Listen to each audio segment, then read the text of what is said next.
So you open up the real, like I should say the real book. I mean the book from the library. You open up the book from the library on the train, the one that's kind of pristine, gold leaf, kind of nice looking textbook almost. And it is very pristine, very well kept. As you're flipping through it, it is basically a bunch of bullshit propaganda. To put it simply for you, it is Raziel has created this city and helped these people in this way. And it's very like almost tongue in cheek as you're reading it, because you can tell that it's propaganda. It's like Raziel provided support to these people by inspiring them and giving them the resources that they need to thrive as a city and yada yada yada. And there's actually quite a bit of slander towards the city of Drudgemore near the middle of the book. There's quite a bit of slander. People should stay away from Drudgemore. Drudgemore is a place where people who live there are heathens and criminals. And you're all like, as you're reading it, those of you from Drudgemore are like, yeah, that's true. But at the same time, why is he like, why is this part of the book? And as you're really reading through it, you notice that there is a map in the very middle of the book, and that map is marked with cities that are devout to Raziel, and Drudgemore is one of the very few that is not. Okay. I like it. So, the only other city on your map that is not devout to Raziel is the one that's way out in the desert. And it is called... It's on your guys' map. How do you spell that? For which one? He was making a joke. You said the place is called, and you were like, it's called Urkrazad, which is out in like the desert dunes on the very far east of the map. Ooh. So the two coastal West Coast and East Coast cities are not devout to Raziel, and they're pretty much the only ones. The rest of them are very controlled, including your hometown, Pox. Dratha is marked as one of Raziel's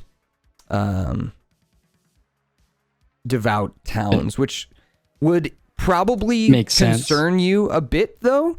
They are simple people that are easily controlled, and you probably have an idea. They're more. I mean, the people are, but my family should be fine. Right. They're very good at playing the political game, so I have no doubt in my mind that they were quick to bend the knee. Right. Exactly. So they are probably playing the game. They are also probably pretty old by now. You're not sure what the fate is of your family at this in this time period at the moment, but they're either pretty old or have passed away. You would know that changelings live about the same as a regular human, so they're elderly at this point or close to. So with that, that they're very good at adapting, playing the part, like you always said. Changing. Yeah, playing the part. So you're hoping that they are safe and doing what they need to survive. How would you imagine if they were asked to what would be their line, I guess, do you think? Like their line, like they wouldn't cross, like if Raziel asked them to do something. Or do you think that they're pretty turn amongst each other? Do you know what I mean? Like they wouldn't but again, like they are very good at hiding out as changelings, because changelings kind of can get a pretty bad rap. So would they turn you in? They'd be, if they found you? No, they're very like stitches get stitches kind of, or not stitches get stitches, but we honor our own. Yeah, they wouldn't turn me in. Okay. There might be one or two who's like, nah, but overall they're like, come on, shut up. Exactly. Okay. Cool. So yeah, could be somewhere. You're gonna be near. You're gonna be near a very like populous trade area, which is like right between the three cities on the western side of the map. So Dratha, Drudgemore, and Ashengate. Yeah. Dratha, Drudgemore, and Ashengate, you guys are going to be right at this kind of like rail crossing or like trade crossing. Could be a good place to go after you're done with like the cave crawl and maybe get some information. It's not like a big city necessarily, but it's like it would be like, imagine like a big railway station, which you could go to and talk to people, get some information about. It's full of changelings. It's full of all kinds of people. Okay. And yeah, you would find Big people family, from those 3 cities because it's right smack in the middle of them. So you'd find a lot of people in those areas traveling to and from those cities. Urkrazad, the one I mentioned out in the desert dunes, is very far away. It's on the opposite end of the continent. You know that they are probably not devout to Raziel because of what they are devout to. You know that they are devout to a genie that rules over their city. So they allow that genie to make their decisions, and you know they wouldn't bend the knee to someone like Raziel. Something that might be interesting to you and something you may have already thought about, but Raziel has quite a bit of power. He hasn't taken these cities by force though, which means they are either fairly defended, like they're going to do a good job of like defending if he ever tried to kind of take them or start ruling over them, or you know he's scared of them for some reason. Those would be kind of the only reasons he wouldn't do that. So Drudgemore and Urkrazad would be kind of your safe havens to find out information, maybe make some really strong allies, and figure out how why Raziel hasn't taken those specific spots, and you know, maybe why it's taken him so long at least to do so. You have a feeling he's a very pompous dude. He's probably trying to. It's just, you know, hasn't been able to yet. So you can kind of find out why when you explore those when you get to them. But on your way up to the cave, you're reading through this book, and that's basically the basics of the regular book.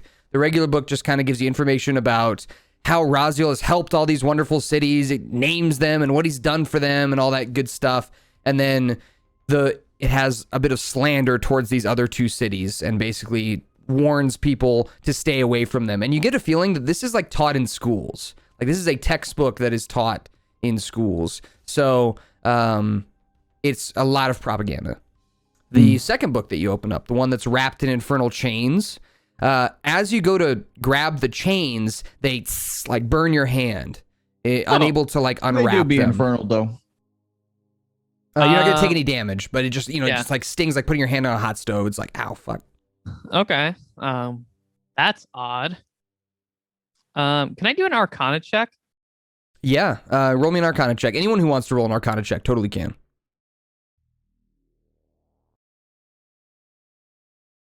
We got Nara with 13, Zim with a 20, Pox with a 12. Okay. So let me double check this. Okay. So with those rolls, looking at these infernal chains, first thing that you notice is they are not cursed or like a trap or anything. They are just extremely demonic and fiendish and evil. You get a feeling that this book may have even been written literally in the 9 hells. You can feel the energy, and it makes you sick. It makes your hands feel dirty, and it makes your stomach queasy as you're holding onto the book. It's not hurting you. It's not causing you to like throw up or anything, but it is this like, it's like you're standing next to a 5G tower. Oh, I feel the 5G radiation getting to my soul. Yeah, it may be what's it called when you can't have kids? It may be doing that to you. Like radiation. Yeah. My boys downstairs. No. Okay. That's uncomfortable. Do I know any way of how to open this without harming myself? You could take it to a priest, possibly someone who is holy, and they might be able to rid the chains. You could also do the opposite and take it to someone who is unholy and see if they can unwrap them. Isabella, if she rolls high enough, she might be able to. I can roll for her if you want. Yeah, I would probably say, Isabella, I know you're like from the like stages of hell and everything. Can you try to open this? She says, "Yeah, I can try." She's in her very chipper attitude. She's gonna roll me. Pox would also possibly be able to open it. For Pox, it'd be a little higher of a DC number, a little higher number to try and beat, but it is possible. What kind of check do you want? So let me look at Isabella's list here, and I'll give you the same number off your list. I'll give you the same skill off your list. Give me a second. Campaign. Could Fox try to help Isabella too? No. Not in this case. Okay, so it's gonna be a religion check. It's gonna be a religion check. So I'll roll for her. Ameno. Oh, unluck. All right, so Isabella, she's looking at it and she kind of shakes her head and she says, "I don't really know." She just, God. you know. Yeah. Rolled a 1. Yeah. Pox, as you're checking out the chains and getting a good idea about it, this is very different than the Hexblade spirit that resides in you. A very, very different kind of evil, a very different kind of demon, fiend, if you will. And the problem, you're unable to open it, and the problem is it almost seems like there's a password that you just don't know. Like a word. And so the chains, you notice there's no lock on the chains. There's no like knot or anything holding them together. These chains are wrapped around the book and like constantly tightening on it. Like just a little bit. To the point where you can't slide them off. You can't cut them off. You guys try with your, daggers and things to try and cut them off. What do we think is in this book? So it is identical to the history of Raziel that you guys found, just a bit more tattered. What languages does Isabella know? She know Abyssal? Or? She knows Common, Infernal, and Quarry. Is Infernal like the hell language? Mm-hmm. Isabella, can you try saying Raziel's name in Infernal and see if the chains drop off the book? She nods her head and she says, Razion. Nothing happens. Everything about that was incredibly uncomfortable. God, I feel Not like a fun language. I feel like Nara would just be like, to the Hellhound, like, "You're from hell. Like, have you seen this book before?" It sniffs it. What if the Hellhound can chomp the chains off? Oh no, I don't want to try. I'm scared. Oh, you're so protective with all your creatures. Come I on. know. This is not my forte. Oh, okay. What's your name, by the way? What should I call you? I don't want to. I have no name. Oh, okay. Name him think on Joe. that. Joe. Okay. Okay. Can you like try to bite it? Maybe you could bite it. I don't- can I try. don't- Well, I What's the mean, name? do you think that's a bad idea? What was the name of that goblin that we had with us? Way in the beginning. Squelch. Squelch? Try Squelch's name in Infernal. Nah, there's no shot. Do you ask Isabella to do that? Yeah. Isabella, please try Squelch's name in Infernal. And then try open. Just say open Yeah. also. And maybe password 123. Yeah, or like Dear Diary. Squelch. Oh, nah. Nothing. I don't Good know. try though. That was a good guess. I like that. If I a was good in the guess. mood, I might have let that work as the DM. But this has a specific word you're looking for that I kind of been Oh, picking so up. A's Ah, actually. Oh, get you in the so mood. it's not like Raziel is king or Raziel is. It's know. it's one word. It's one word, and I'm giving that to Pox for their role. Okay. Well, we have more information than we did before. We also know that there is a couple cities now that are non-Raziel based that we can actually look for things in, and they might have magic, which would be nice. Mm-hmm. So I consider this a win. Yeah, that's fine. All right. It's like the W. Yeah. Now, next thing we should do is split up those magic items you put in the chat. Yes. So everyone check out the Discord chat and decide if there's anything that you need, like, I need that, like, roll need on it, like World of Warcraft. I just started playing World of Warcraft. Oh, really? Yeah. I tried playing it and I had no friends to play with, so I dropped. Yeah, I'm playing with my retail or girlfriend. Burning Crusade. Burning Crusade. Nice. I What tried server? retail and I had nobody to play with. Every time I played with somebody, they would Netherwind. leave me. You don't want to play WoW. Bad news. Yeah, I didn't. And then my girlfriend and a friend got me into it. So we're. Hey, I've got a WoW tattoo. I vouch for WoW all day. So. Anyways, yeah, there's a bunch of stuff in there. The only thing that I was kind of interested in was the Griffin, to be honest. But I think the Do we battle get axe. descriptions of the things? Like, do I just yeah, hang ask on. you? I think the amethyst gem should go to Kethrakk, honestly.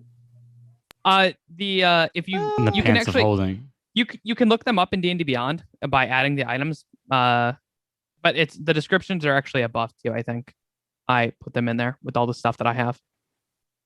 Yeah, if you scroll up in the chat, it's above. Actually, Wimbo, how is your stealth? Is your stealth good? It's Average? it's sneaky. Hmm. On my stats sheet, Kethrakk, it's hard to. How cute would sweatpants and a gym be?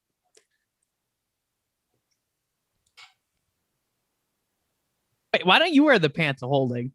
I don't want to wear. No. I don't want to wear Nara, sweatpants. Nara, they might be more your speed. I don't know. Nobody wants to wear them because they are ugly, but that's the whole point.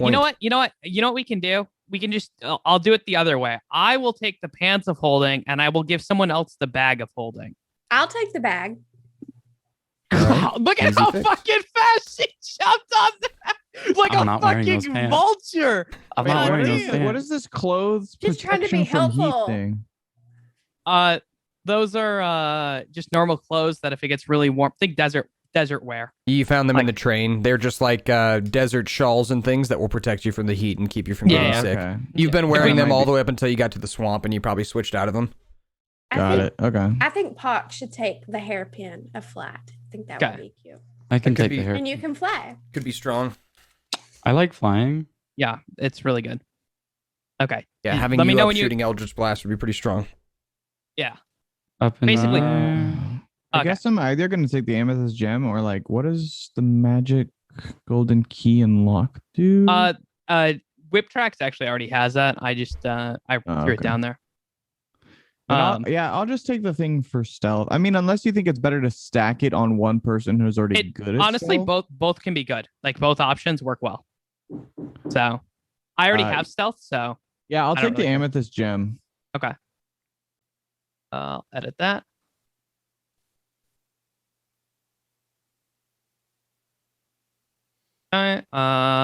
Did you want the battle axe? It would actually be really good. I don't know if you are willing to use battle axes, but I think he's talking to someone. Battle axe. That's the one that can't take them below 1 HP. Yeah. Mhm. yeah, but it is a +2 battle axe. Which means you get Uh, an extra +2 on all your damage and hits. attack rolls. It's a So very so powerful I would weapon that just do can't the kill them. damage and then somebody else finishes them off, Mhm. kind of thing. Mhm. I Or if mean, you it'd don't be- want to it'd be- kill somebody, like you want to, you know, Right. bring them close to death and then interrogate them or something.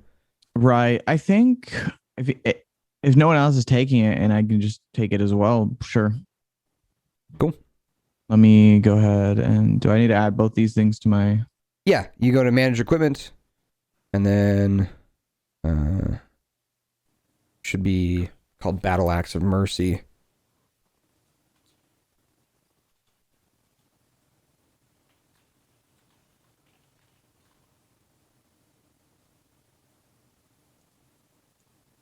Oh my God, Guild Wars 2. What a time to be alive. Oh, Blake's power flickered. He's got to be, yeah. Oh no. Battle Axe of Mercy and then Amethyst Gem. Don't worry, everyone. We'll wait for Blake to get back. Meanwhile, enjoy the scuffed look of the screen. Got it. Okay, I got my 2 items. Let's go, puggers. All right. We will just wait for Blake to get back. No worries.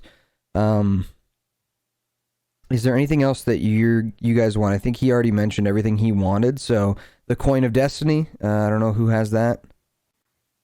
Somebody grabbed it, I think. Unless no. There he is. Turn that out.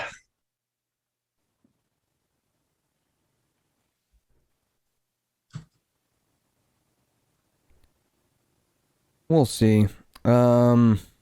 Other items. The sea god shell lets you speak to animals underwater. It's not a powerful item, but it is somewhat cool. Like only underwater animals, or you mean like any animal, just like a whale? Only underwater animal, like sea creatures. Like if a dog was under, like if I was gonna say, like if we had to bring the feed underwater to talk to it and use the. To give it to you in, I guess, Yu-Gi-Oh terms, you can speak to fish, sea serpents. What are the other? There's fish, sea serpents, and other aquatic animals. Aqua. No, thank you. I do not like water. Me neither.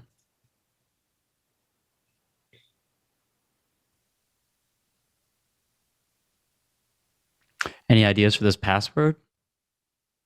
Good time to brainstorm. Okay. Hey, welcome back. Can Yeah, you hear I us? wonder if he has like a lover. That was weird. If he has like a lover, you know? That's why I said squelch. Oh, oh my God. Well, 80 years is a long time. Scandalous. You know what I mean? You guys actually know of Raziel's, one of Raziel's lovers. Do you remember? Yep, we do. I have it written down in my notes. Oh, what's her name? What's the name? Time to say. Hang on. I'm like trying to You're good. Take your time. No, you must. I know. Immediately. God, you guys, I know Nah. it's bad, but I don't remember anyone from our past. I mean, we didn't meet that many people. It was 3 days. I can't even remember that guard's name. Oh my God. Zimlock. It's cheating. You made up the name. That's not fair. Victoria Emergard. Isabella, Yes. can you try that name in full, or maybe like the first and last names individually, and see if that works? Maybe with the book. Okay.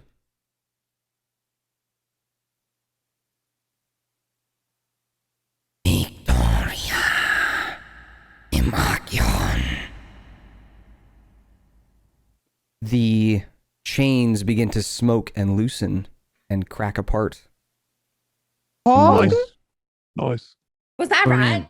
Can I get one on the board for me? Everybody put a balaclava on. Actually, We're can in. we get like three on the board for me? Because I feel like I'm just like on a roll with like figuring stuff out. That was good. That was very good. Thank you. Not Thanks. bad. So as the chains loosen in your hands, they also stop kind of burning, and they droop down into your hands and then disappear into dust. As I feel much more fertile now. Strange. right, yes, the eggs are regrowing. Thank God. Spermies are Okay. swimming. All right. Anyway, moving on. So you have a book in front of you. What do you do with it? Let's open it. All right. eat it. All the pages. Wait. Be Pee on it. careful. Be careful. This had flaming chains. You don't know what's going to happen when you open it. Think there's a part 2? Could be a demon pop out. Be on the You lookout. open it. Do you want to open it? I don't want to. Can I open it Go ahead. while pointing it towards Nara? Why would you do that? Open it out Just like here. that. Here, yeah, just oh, you're right. Try that maybe. I thought we were. Okay. Yeah. Okay. Can I? Okay, well, can we point it? Open it, maybe point towards the ground then, just in case. Just slowly. I don't want to damage the spine. I don't want to rip any pages. I'll open it, but I'll like have it on the ground and like do this while slowly. Open it with a stick. Just like use I your can sword. open it. I can open it. Okay. I said I'd be right. willing to. It's kind of heavy. Here. Thank you. Yeah. No, thank It is thank kind of you. heavy. Little weighty. Oh, I'm You sure guys it's wanna not strong step for back you. in And it's case it not. I explodes mean, or heavy for something? you, big strong man. I'm not Crack it strong. open. You look strong. I'm short. So short guys can be strong. I'm not. I'm only strong when I change into other forms. Sometimes short guys are the strongest. Zim, you need to have a lot more confidence in yourself. You really Can you do. just open the book? Seriously. Okay. Do you guys want to be near me when I open it in case it explodes It's or fine. something? Just open it. I wanna- Oh my god. All right. I was just yeah. joking, but you know. Maybe though. As you open it up, you die. Next. Excited for my new character where the voice is going to be like This. Hello, ladies and gentlemen. No, bring it back. Bring it back. What have we done? You're revived somehow. The book Yeah. is Hello, it's God? making up its It's us. mind. Yeah. Please don't. All right. So as you open up the book, it is very different on the inside. First of Like a bunch all, of the hearts. entire thing is written in Infernal, and this is a author's manuscript version of the textbook. This is the original. And as you're looking at it, you're noticing something. The main thing is that the text is kind of shimmering. The infernal runes that make up the text is kind of shimmering in this strange golden red color. Mhm. And you're noticing this book seems to be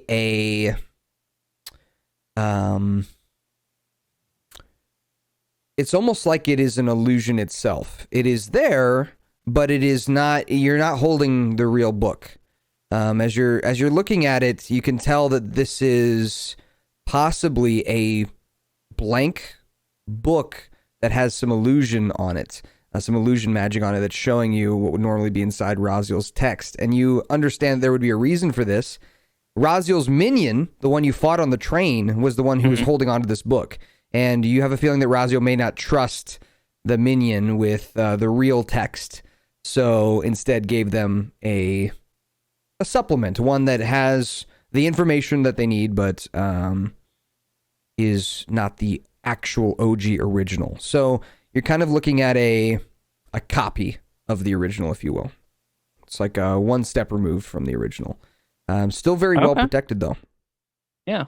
Quick thing. Thank you so much, Whiptrax's Forehead, for 10 gifted subs. Thank you so much. I really, really appreciate it. Those they help the channel keep going. They keep these shows awesome. Thank you so much. You are MVP. Thank you so much. All right. Thank you, Whiptrax's Forehead. Whiptrax's Forehead's always killing it. On my mind. I mean, killing it. Big in my life. It's huge. Damn it. Cool. I'm having an issue getting to my character sheets. I might have to restart my computer, just an FYI. Oh, you're good. When my power flickered. All right, you're good. No worries. Okay, I'll be right back then, okay? All right.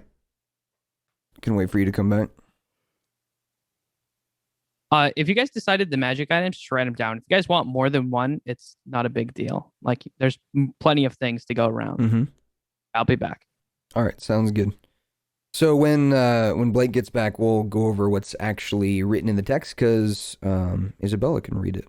So she'll read and give you guys some information that you didn't have before. With the four of us here, have we split up all of the magic items and all that good jazz? Are we set then? Yeah, I took two things. Y'all can. I'm gonna be honest. Y'all can have all of this. Like, none of this is interesting. I mean, like, none of the items are like interesting to me. There's Yeah, I no took cool two things. dagger. Do we want to There's give no some things cute to Isabella? clothes. Isabella, oh my gosh, these I wonder, pants. does Isabella, does she, oh yeah. These You would look pants, great in like, these pants, yes. Isabella. Just here, hold your pockets open. We're gonna put a lot of stuff in there for now. Also, okay? doesn't she need like a sword? She can have this sword, can't she? She has a sword. She needs a great axe. I don't think she has a battle axe. Well, I think I took Kethrakk that. wants the great axe. Oh, did you want the? Yeah, sorry, I thought you weren't. my great axe. I'm s- These pants, though, my these bad, pants my would bad. look so Pants, good on you. yeah. I need So- a great axe to go along Just with my be great careful. axe. Be careful what you give to Isabella. Goddamn right. because who Oh, knows no. what's gonna happen. Don't We know. will just take them back. But we real could. quick. Yeah, we can just. Sorry, we're gonna need these back. We love you. I'm sorry, but we're gonna need them back. Just crying at the funeral, trying to wrench pants of holding away. Oh gosh. I think Zim said Not that that's gonna happen, but they would wear them. Yeah, I think Zim's gonna wear them. Coin of Destiny. So I think I have the magic golden key and lock. The Coin of Destiny is very powerful. It's a very cool item that I'm really excited to see. Can I snag? Use. I'm gonna snag that. Okay. Do it up. What does it do exactly again? It's like something to DM. It changes a roll to a 50-50, like a 20 or a 1. So yeah, so anytime you would roll a d20 in the campaign, once per day in game day. So Pox, it resets for Pox when she wakes up.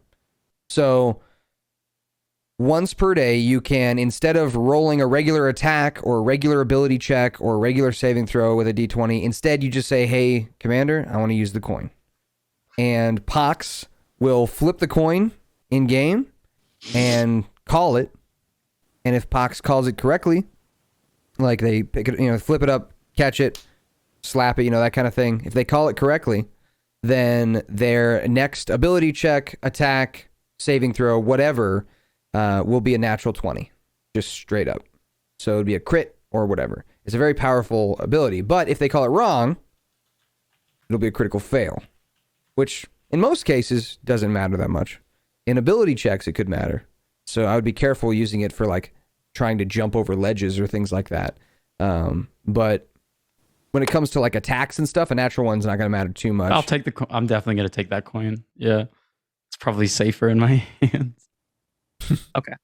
I don't need it, for sure. You don't need it. I don't need it. I definitely don't need it. No. I don't know what else. The figurine of Wondrous Power Griffin. What's she do? You throw it and it turns into a griffin. Oh, I want that one. Okay. All right, so it's a small black rock statue made of onyx, and it looks like a griffin, which is, do you know what a griffin is? Oh, I love griffins. Oh my god, they're my favorite. I think it's a one-time use though, so just keep that in mind. Oh no. Okay. So let me double check. I didn't imagine it to be that way, but if it is, that's cool. I will name him. Let's see. Griffin. Let's see. Ken.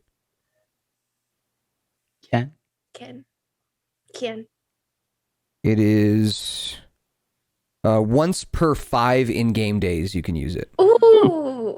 Okay. Once per 5 in-game days. So it is not a one-time use, but it's once in a very long, 5 in-game days could take us like 6 sessions to get through, or 10 sessions to get through. That's true. So, unless we go on a bender. Yeah. All right. Just make sure to add those items because I'm removing them from my sheet. Is mostly the thing that I'm. Okay, so Nara, go to your equipment, manage equipment on your character sheet.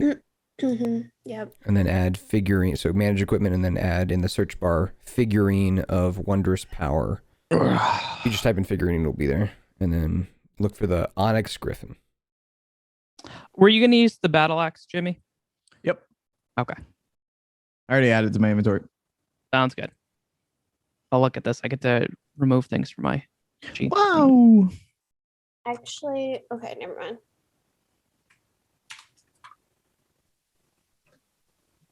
All Coin right. of Destiny. Can I play guitar with this coin of destiny? What do you mean? Does it make me shred on the lute? Yeah. Oh, shit. Okay. Absolutely. For one song. Every day. Is it? Fair enough. Did you say of Wondrous Power? It says Bronze Griffin. Is that right? Yeah. Yep. That's it. Okay. Okay. It's do the Onyx Griffin one. There's Bronze Griffin and Onyx Griffin. Do Oh, is that. there two of them? It should be in there. I had only seen one. It Yeah, might I be a only different see that color one too. than the others. Okay. Oh, Did if you you find type it? in Griffin. Oh, I see it. I see it. Yeah. Okay, so I need to unadd that other one. You made sure to add the hairpin of flight, right? Wem? Oh, shoot. Yep. Thank you. Yep. Go to your equipment, manage equipment, and then in the search bar, type in hairpin, and it should be the only one. Did you get your gem there, Kethrakk? Yes, I added that as well. Okay. All right. Looks like so all good. the items have been split up. I mentioned to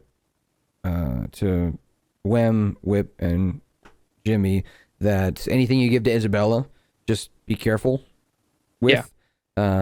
Because depending on what happens, if she ends up saying she can't come back, then we'll do something with her character. And if it's too sudden, if something happens to her, I don't want you guys to lose your items. So.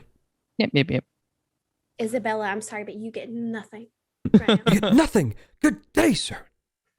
I said good day. And then we have a bunch of guns. I don't know what we want to do with those. You should have gotten a double barrel that you already wrote down, Wem. But we have like we actually had another double barrel.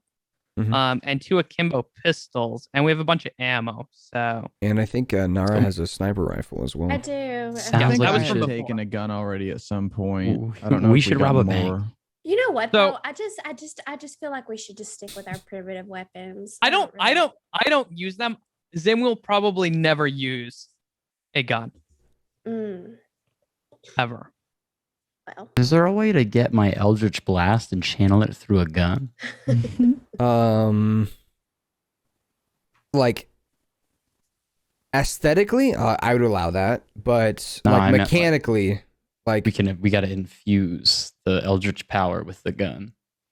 like I would be okay with you turning one of those guns into like an Eldritch kind of cannon thing to use for your Eldritch blasts as like a visual thing, but it would not change anything about your Eldritch blast. It wouldn't make it better or worse.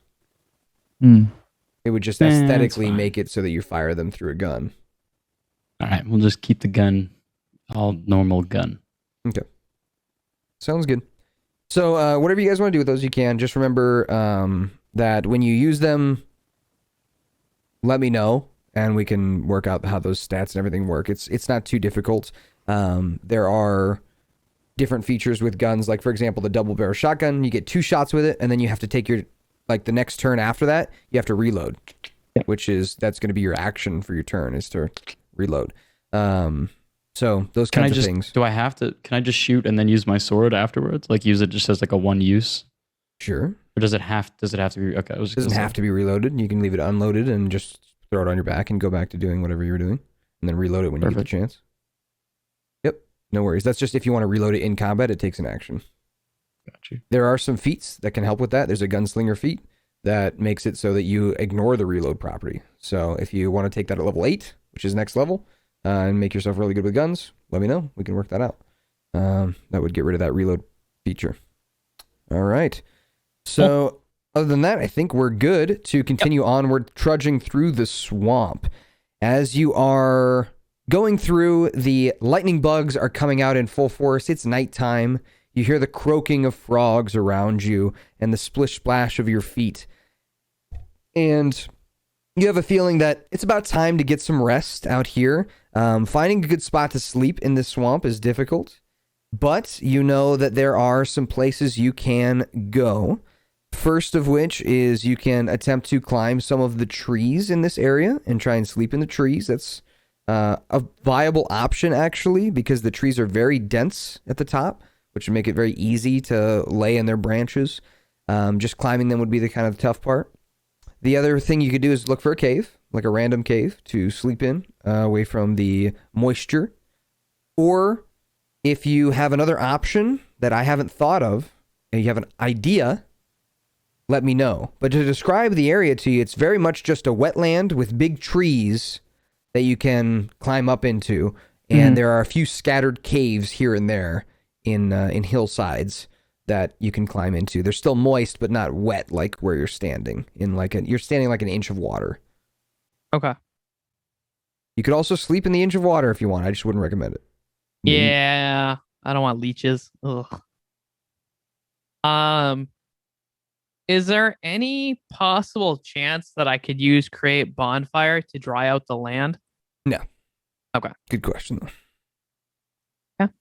Thought I would check. Leeches are a good source of protein. Have you ever eaten a leech? Probably, maybe. Okay. Well, I don't want to eat any leeches, okay? As you say that, you turn around Oh, you eat. Oh, okay. Oh, okay. As you say that, you turn around and you see your hellhound, who I don't think you've named yet, is digging around in the mud and comes up with a big leech in its mouth and bites down onto it. See, he likes it. Told you. Gross.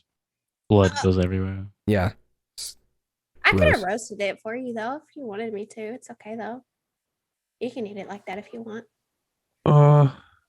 Okay. Well, I think the only option is the trees. Mm. So we all have rope, right? Yep. Mhm. Enough.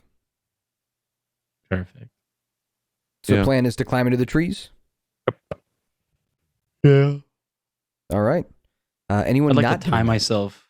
I'd like to tie myself to a branch if I could, Easily enough. Yep. so that just Same. in case I roll. Yeah. Mhm. Easily enough. Anyone not doing that? Anyone not climbing into the trees and wants to go do something else?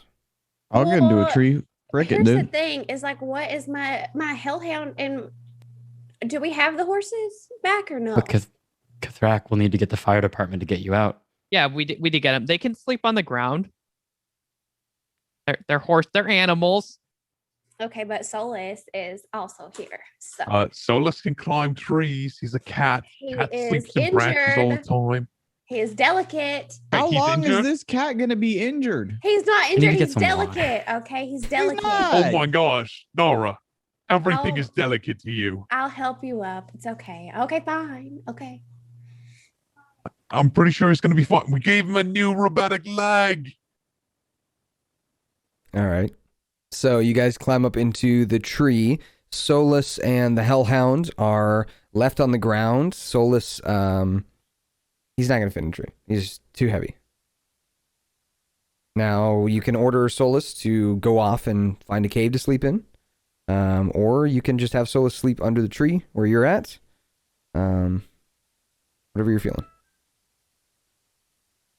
I mean, are you okay right here, Solus, or do you want to go find somewhere else? I don't know. I will be fine. Okay.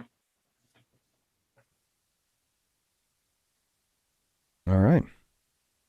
So Solus plops down in the inch of water, Ew. and so Actually, does the no, I Hellhound. don't like that idea. No, y'all can go. Y'all go somewhere like I don't know. There's probably somewhere around. That's not. That sounds miserable. I'm not. I'm It's not. one night, Nara. Do you want to sleep in an inch of water? Do you? No, that's why I climbed the tree. Okay.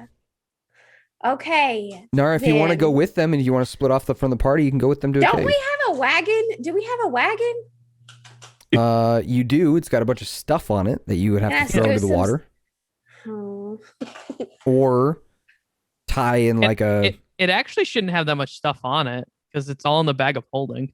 Well, it's got a big That's- robot corpse. Is the Oh problem? yeah, that's right. Okay, minus the robot corpse. Let me just scooch the robot corpse over. How big do you think a wagon is? You're going to have to throw it in the water. Pretty It's- big. It's either thrown in the water or you're not using the cart. Okay. Or you have another option. You can okay, try what's the and option? you can try and hang the robot from a tree, tie it up with cloth and hang up the pieces.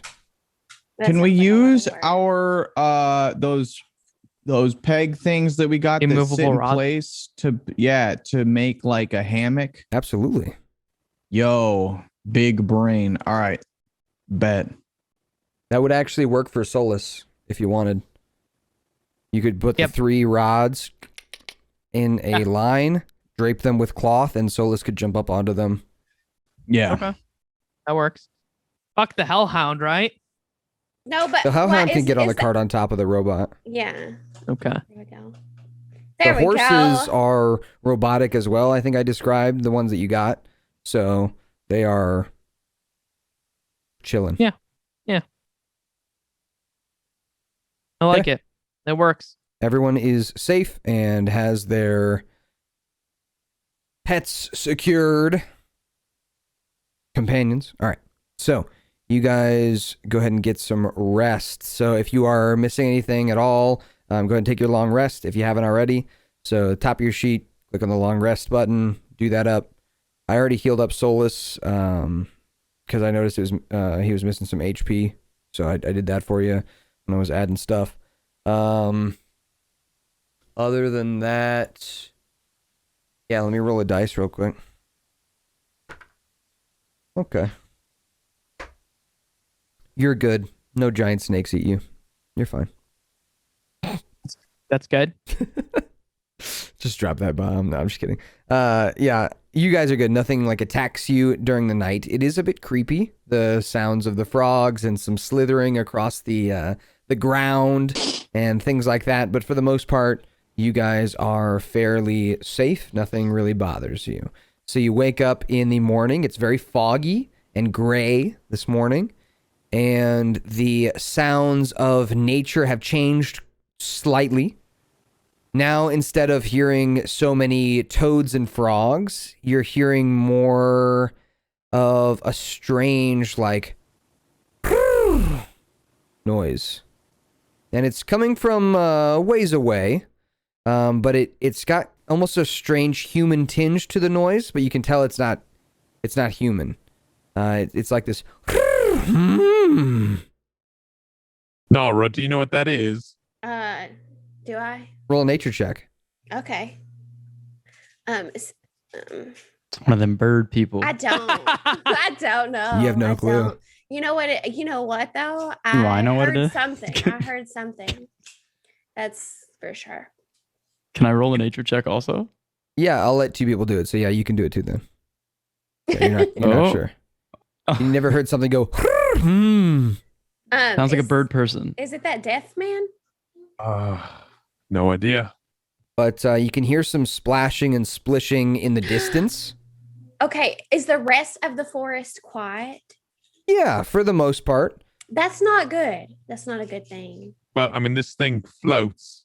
He did say it floats, so I don't think it'd be splashing. Yeah. True. So, let's go investigate it. But he also said it had tentacles, right?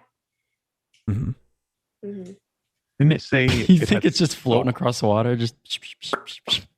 Let's go look. Let's go look. We can have some fun. Let's go look. I start to untie myself from the tree. Yep. As you do that, you're able to finagle yourself down the tree and not fall out. And you come down. Couple things. One, you notice on Solus on the back of his leg, there is a leech that has been on there all night.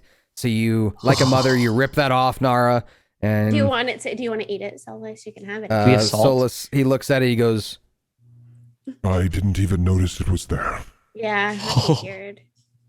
What? I mean, it's fine.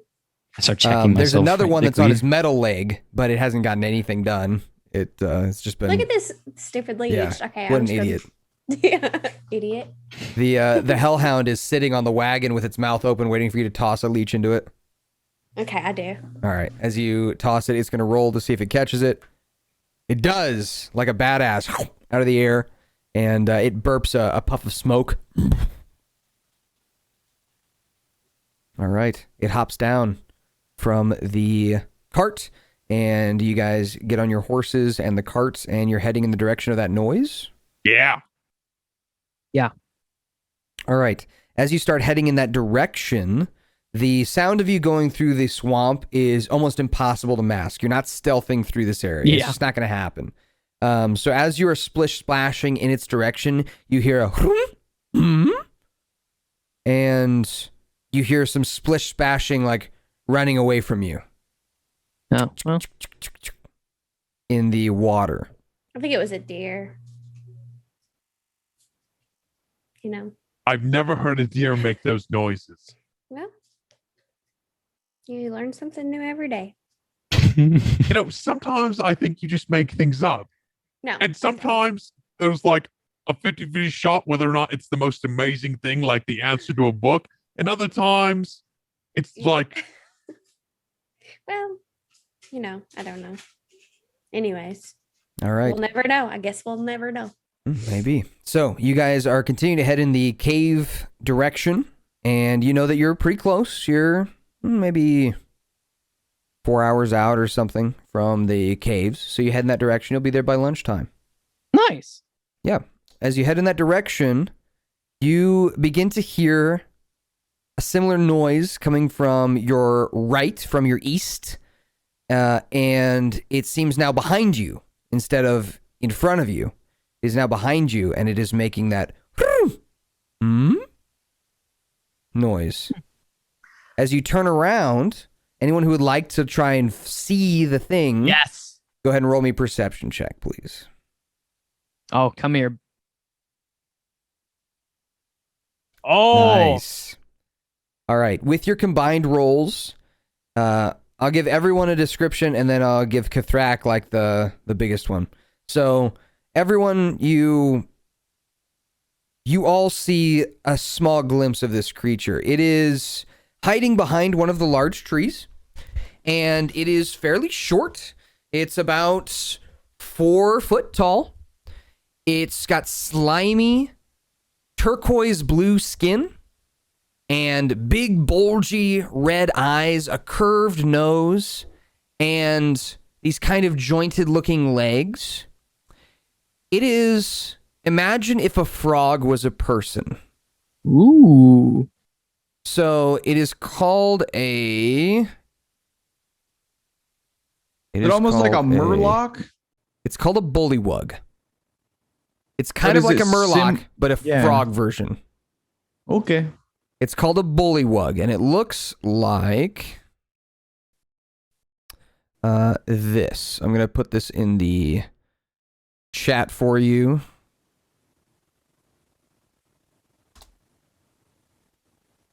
They are like Murloc looking. Mm-hmm. My God, I love it. And the bullywug is now tilting its head at you. This one, like I said, has got turquoise blue skin. I'll put up the picture for everybody in the chat here. Let me throw up. Oh, you guys can see it. You can see it in the little window that I made there.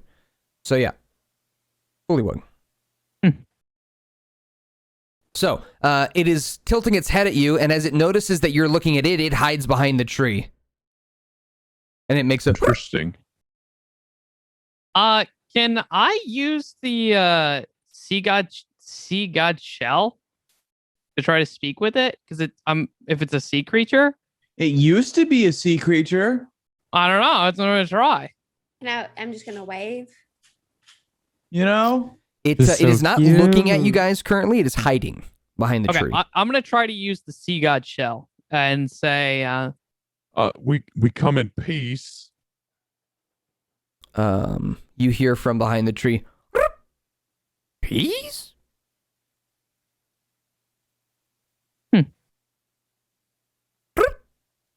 Peace. Say yes. It leans its head out. Oh, peace. No harm. I'm gonna have my hands up in a very defensive manner. Friendly? Harm? Peace? Harm? Peace.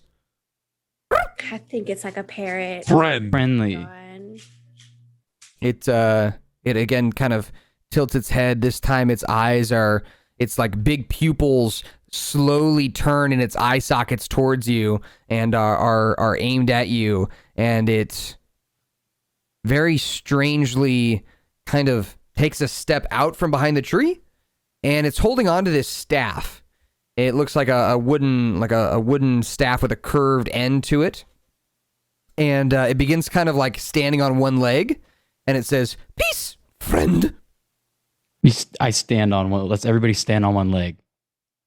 Everybody do the dance. Do the dance. So it's like standing on one leg, kind of like wobbling back and forth, like with its other leg bent, kind of making a strange little dance. What if we end up like hurting its feelings, or do we do it wrong? We stand on the wrong leg. Don't you dare hurt this thing's feelings. Fox. Do whatever Fox says. All right, I'm standing on one leg. Yeah, I'm gonna do it too. All right. Rolling. All right. So as you are doing that, the creature puts its other leg down, and you can almost see a smile on its face. It's strange facial features. It's hard to tell its emotions necessarily, but it does have a strange kind of smile now on its face. And it taps its staff on the ground. And as it does, you see 3 more sets of eyes appear from the 1 inch of water around you, actually. They have been kind of swimming around in the mud. These eyes pop up out of the 1 inch of water, and these creatures kind of pull themselves up out of the mud, and they begin all kind of croaking and chirping, "Friend, peace, peace, friend." And as they do, they all start doing the one leg wobbly thing while you guys are doing it. And this one who seems to be the leader, the kind of turquoise skinned one, it nods its head and then it says, "Stop!" And they all stop. I'm going to stop too. Everybody stop. Yeah, everybody stop. Okay. Everyone stops. And the creature, now looking at you in this more curious way now, takes a few steps towards you and says, "What you doing?" Passing through. Traveling. "Traveling? Where? Where you want to Cave go?" system. "Cave system? Cave. What system? What is a system?" We're going to the cave. Caves. But are we technically near? I'm asking you as a DM. Are we? How close, roughly? Give me a ballpark figure. How close are we to the cave? 3.5 hour walk. So they might know about Possibly. tentacle. I'm just trying to think of like how to. I'm gonna point to the direction that we're heading of the caves. Of like Caves. It doesn't have any eyelids or anything, so again, it's kind of hard to tell its disposition necessarily. But it does kind of furrow its mouth, pucker its mouth a little bit, like a sour look, and it says, "You don't go that way. No. Mm-mm. Why? Yeah. Bad. No. Other way. Go back." No. We go that way. There's one enemies? that's behind you. This one's a much chunkier version, and it has a bunch of warts all over its back, and its eyes have almost like horns on the top of it, like kind of crusty looking skin horns. And he says, "Hold, please." Holding. No, you go back. Go. No, you no go this way. Why? Why? Bad. Danger. Bad. Yeah, Eat you. we know. Suck But your like, blood. Eat you. Eat your toes. Then your eyes. That- then your nose. Then eat your skin. Then rip Wait, your okay. bones out and turn them into dust. Yeah, we know about the Death Star, but like, what what else is there? Well, we something are else? strong. We were just hoping to sneak by it, you know. We were gonna get it. Oh, The one who is kind of chunkier behind you with the kind of horned eyeballs, it's holding what looks like a spear made of bones, and it says, You talk about big eyeball. Mm-hmm. Yeah. Big eyeball. Lots of. With and it Yeah. makes tentacle movements with Yeah. its arm. is there anything Yeah. you can tell us about it? Yes. Go on. it'll eat our toes Continue. and our skin and our eyes. we how we do we want, we avoid want to turn to, us to death. we want to defeat it. No. That's the one we want to avoid. Well, I mean, Oh, I thought we were gonna I kill mean, that thing. maybe avoid. Oh, we wanted a baby, right? Yeah, I mean, we kind of want to like. Here's Test our the luck, I thing. think, right? Here's the thing, Zim, is you want to avoid it, but I guarantee we don't. So we should probably get Mhm. like info. on What do you it. mean you guarantee we don't? We avoid lots of things. Have you I got a met coin? us? We got a haven't coin. went into Things your could go woods well. yet, have we, Nara? Things We've might go really well. avoided those. Well, we haven't. Well, I mean, we're almost there. No, we're going to avoid those too. Thank God. We do I not want to mean- deal with the Death Stalker. I'm not a big Those are our avoider, moneymaker. but I'll let you guys decide. You all die. You know what? Maybe, but like, I don't You know. puny, tiny. What? Oh, no. No one's strong. tiny. You No are like one's 2 feet tiny. taller than this thing. It's No just one is chunky. Tiny. No one's tiny. Okay. We're strong. We are very strong. You want Got big. information. Yes. Do you Please, have the please? tips? What you have to trade. What do you like? Oh shit! Shiny. Ooh. Okay. Oh, we have shiny. We have shiny. Hang on. Let me look in here. Can we The just the give him leader gold? one, the one who you saw first, the leader with the kind of gnarled wooden staff and the turquoise skin, who is now behind you because you turned around to talk to the other one. This guy who's now kind of behind you, he says, "You have shiny for us." How Only if shiny you have is good that? information. Only shiny if is you the have robot? good info. Corpse. We all It looks frustrated as it kind of stamps its foot. It says, We have a lot of shiny. What kind of shiny do you want? Do you want rock shiny? it pulls out, it's kind of like messing around in its little pockets on its loincloth and things, and it pulls out a beautiful looking gem. It's, as you're looking at it from your distance, it looks like a sapphire, possibly. I'm actually going to reach into my pants and I'm going to pull out the sapphire gemstone I have. Okay. Its eyes get real big, and if they could get any bigger, they'd pop out of its head as it goes, shiny, yes, give now. Nope. It claps its hands and like a football, like an umpire. Hey, you give us info first. We want info. Do the same thing. Info first. Info first. What? Then we'll see. What? Then we'll see if it's worth it. What? What do you want? Anything you got? What do you got? You got info on the what do you Death got? Star? Info on the cave system? Like what's over there? Tell us. Secret back door. Tell us what you know. What? What do you want? Talk much simpler, Nara. Tell us what you know. Not louder, simpler. Tell us what you want to know. Tell us the about the cave. Death Stalker, Eyeball, and caves. You want to know about? And caves. It's big, and it has a big eyeball, and it It's got a tentacle. Tentacles, 5 tentacles. Hey, we knew this. Only 5? Any secrets? Does it have children? children, babies. Yes, babies. We stay away. We stay away. We don't know. But Where's it located so we can avoid it? could show you. Show. I'm kind of good with that. I'm gonna throw him the sapphire.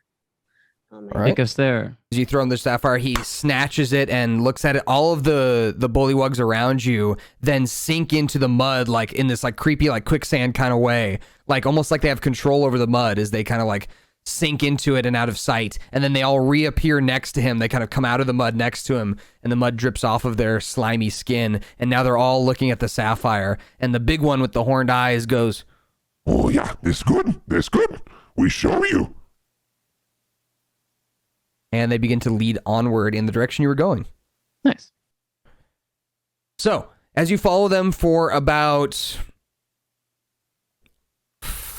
15, 20 minutes, they noticeably are asking you quite a few questions, simple questions for you to answer. But I'm curious if you tell them the truth about these things. They ask you what your names are. And one of them, so do you tell them your names, I guess I should say, I give them my fake name. which is Morgan.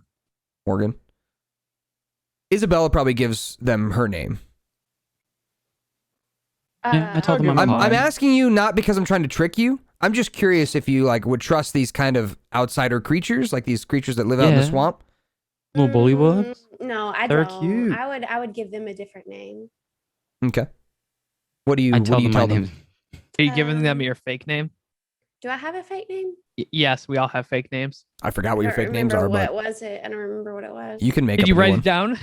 Probably, but You can. It doesn't matter. You can make a new one.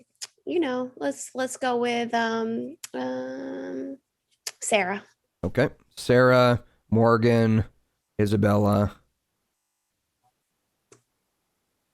What other names are you guys giving? I'm gonna give my name. Yeah, I'll Kethrakk? say Pox. Yeah. Kethrakk. These are simple Your name was creatures. Oliver Wilder, I think. These are simple creatures. If anybody asks them, they will tell on us for a shiny, as we just saw. Possibly. No. Possibly. Wait, who's gonna come to the bullywugs for info? Do you think for one second Raziel has the patience to interrogate a bullywug? No, but he has minions who do. In the minions like leeches? hmm What's your pet name? Points to Solus. Oliver. I meant Cutie Pie. Sorry, Cutie Pie. Cutie Pie. Yeah. Hi, Cutie Pie. It says to Solus, who rolls his eyes. Do you guys want to ride Cutie Pie? No. Yes. No. He's no. You got the God shiny. damn. No. You got the shiny. That's good. I'll let you guys ride Cutie Pie for shiny. One of them's Sparta. running up to Solus, already trying to hop on his back. Solus, let them ride you. Come on, it'd be so cute. I will Very get you back demeaning. for this. I'll buy you a steak in the next place we go to. You better. Yeah. All right. So the big bullywug, I'm a fan the kind of of this. jonky one, hops on its back, and it goes. I'm king of the world! Woo! And as it's riding on Solus just is like drooping, like, and he kind of bucks backwards, and the bullywug falls off of his back into the water and disappears into the mud, and then pops up a few feet ahead of you guys and says, it seems excited. As you were continuing onward, let's see, am I missing anybody? I think we're good there. Okay, so about 40 minutes pass or so. Close to an hour, I'd say, actually more like 50 minutes. And you come across a entrance to a cave system. And this seems like a side entrance to the cave system you're trying to get to. As you can see, the cave entrance is a large moss-covered hole in the side of a kind of like a hill or a hump in the swamp. So it's inconspicuous. It's not something you probably would have noticed walking by, but because you've kind of befriended these creatures that know the area, you're able to find a side entrance, which could give you a little bit of a head start into the cave system. The leader says, "In here? Last time I saw one." And it points directly into the cave, which has this like moss vines hanging in front of it. Here we go. You know, The go whole in, point is right? to- You said you'd no. We avoid that. Avoid. I just meant, here we go away from here. Mm-hmm. Yeah. Yeah, That's what I no. meant. Be careful. Elves up that direction. Points past the cave, further north. Yeah, interesting. Yeah. We avoid them too. Do we? Yeah, probably. Last Are you elf I good to go met did back this. He said, "Last was elf that? I met did this," and he pulls down his shirt to reveal a big scar that's my in his God. collarbone. Poor Oh. guy. Nara. Very mean. I didn't do it. It's okay. I know difference. Oh, You're good, not yeah. them. Right. Yeah. No, definitely not. Ugh. In our book, did it Mhm. say the elves were corrupted by Raziel? Mm-mm. Oh. So the elves are just It Like it also that. didn't tell you anything about the forest because, as you know, the forest is very, very well protected. So there would be nothing to say about the forest because Razia would not have sent anybody in there, as it would have been a death wish. It's actually probably the most dangerous section of your map, if we were being really honest. Huh. Yeah. Even Dude, we more have such dangerous cute than guys. Neo-Taurus at this point. we probably would have ran into so many other little battles without these cute little bullywugs. I mean,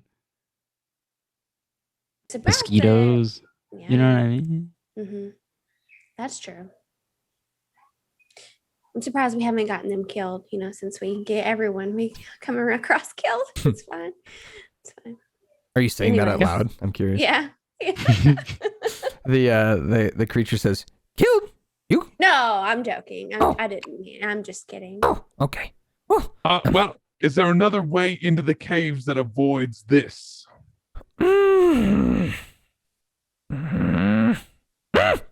It kind of stomps its feet in the water and says, "More shiny." You got to What? ride Cutie Pie. That Sapphire heart is worth so much. What do you mean? Well, worth? Who cares what worth? You got to ride on Solus. That's PewDiePie. worth a gem in PewDiePie. itself. Who's Solus? I thought named Cutie. That's his- PewDiePie. Sim. Other name. I mean, Nickname Solus. Roll a deception check, please. I can't keep names straight. Oh God, here's. Where is this? Oh, it's not going to be good. That's not good. I don't like liars, but it's fine. More Okay. shiny or On- no? Okay. More shiny then. I have something in here labeled 47 platinum worth of precious gems. Can I give like 2 platinum worth of precious gems? Yeah. You Okay. stick your hand in that area Yeah. and pull out 2 random gems. We'll say, I'm going to roll here.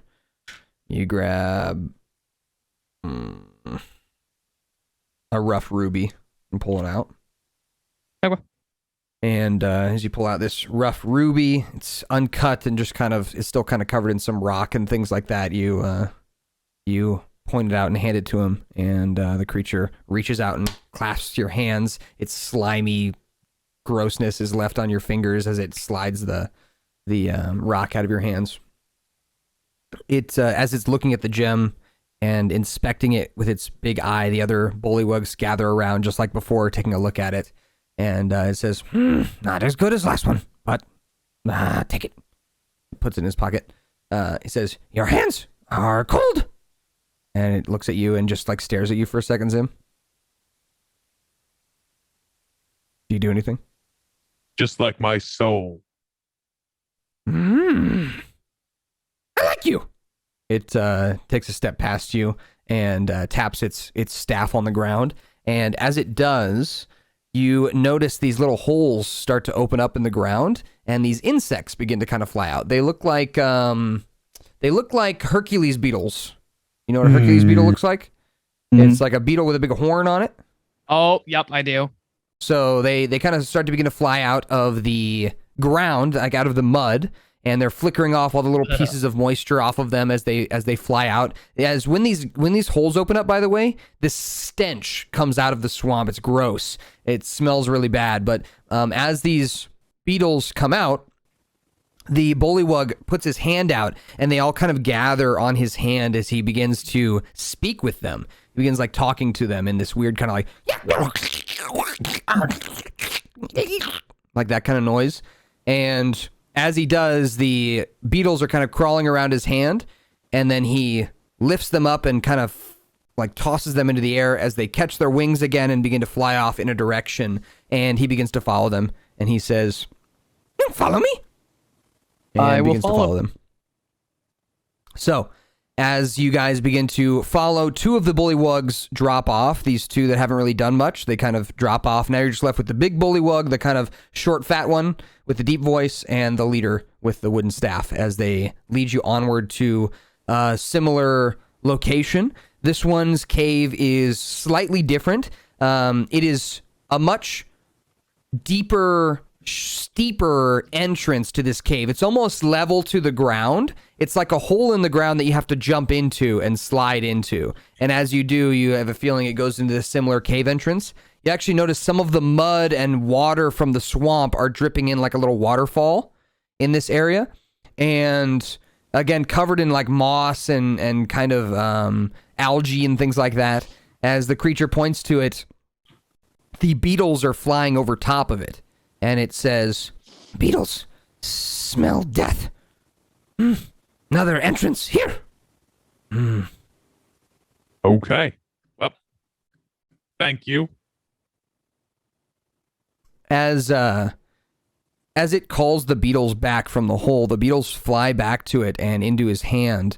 And then he makes some more clicking noises. And the beetles then fly over to each of you and are like fluttering in front of you. And the bullywug, turning around, looks at you all and kind of tilts its head and says, Not what I expected. It taps its staff on the ground, and the beetles fly down into the mud and sink into the mud. Beetles smell death on you, too. Stronger than we look.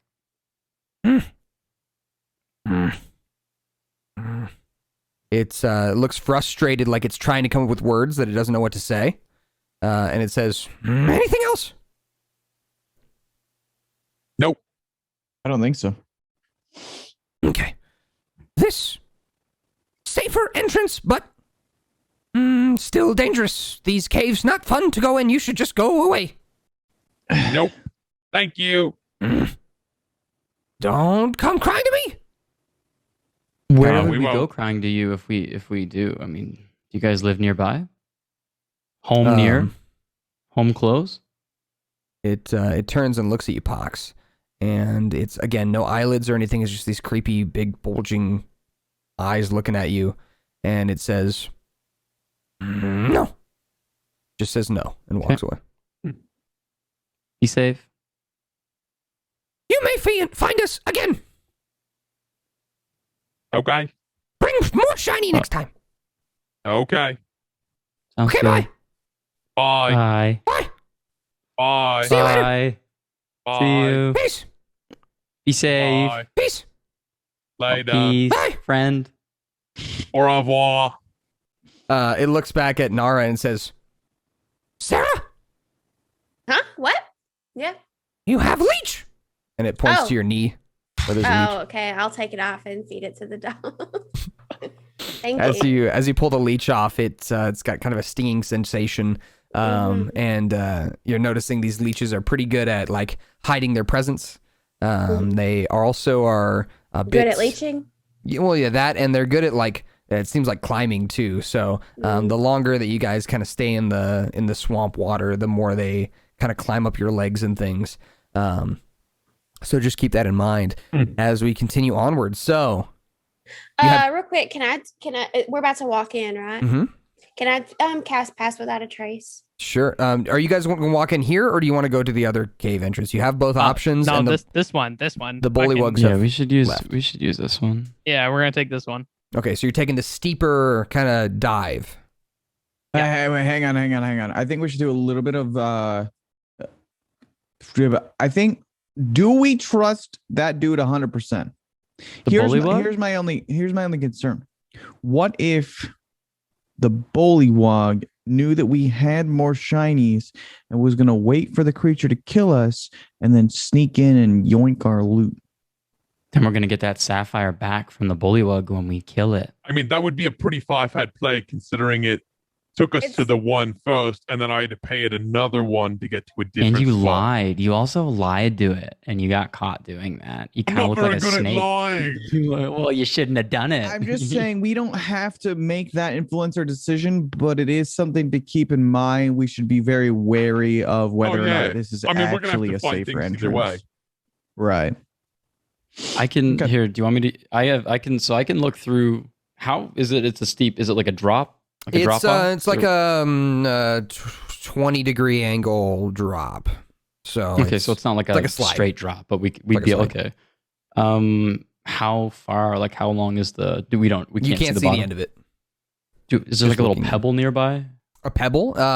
Yeah, can I there- just like There's like a branch. You can grab a branch, throw it in. I need something that makes a little more.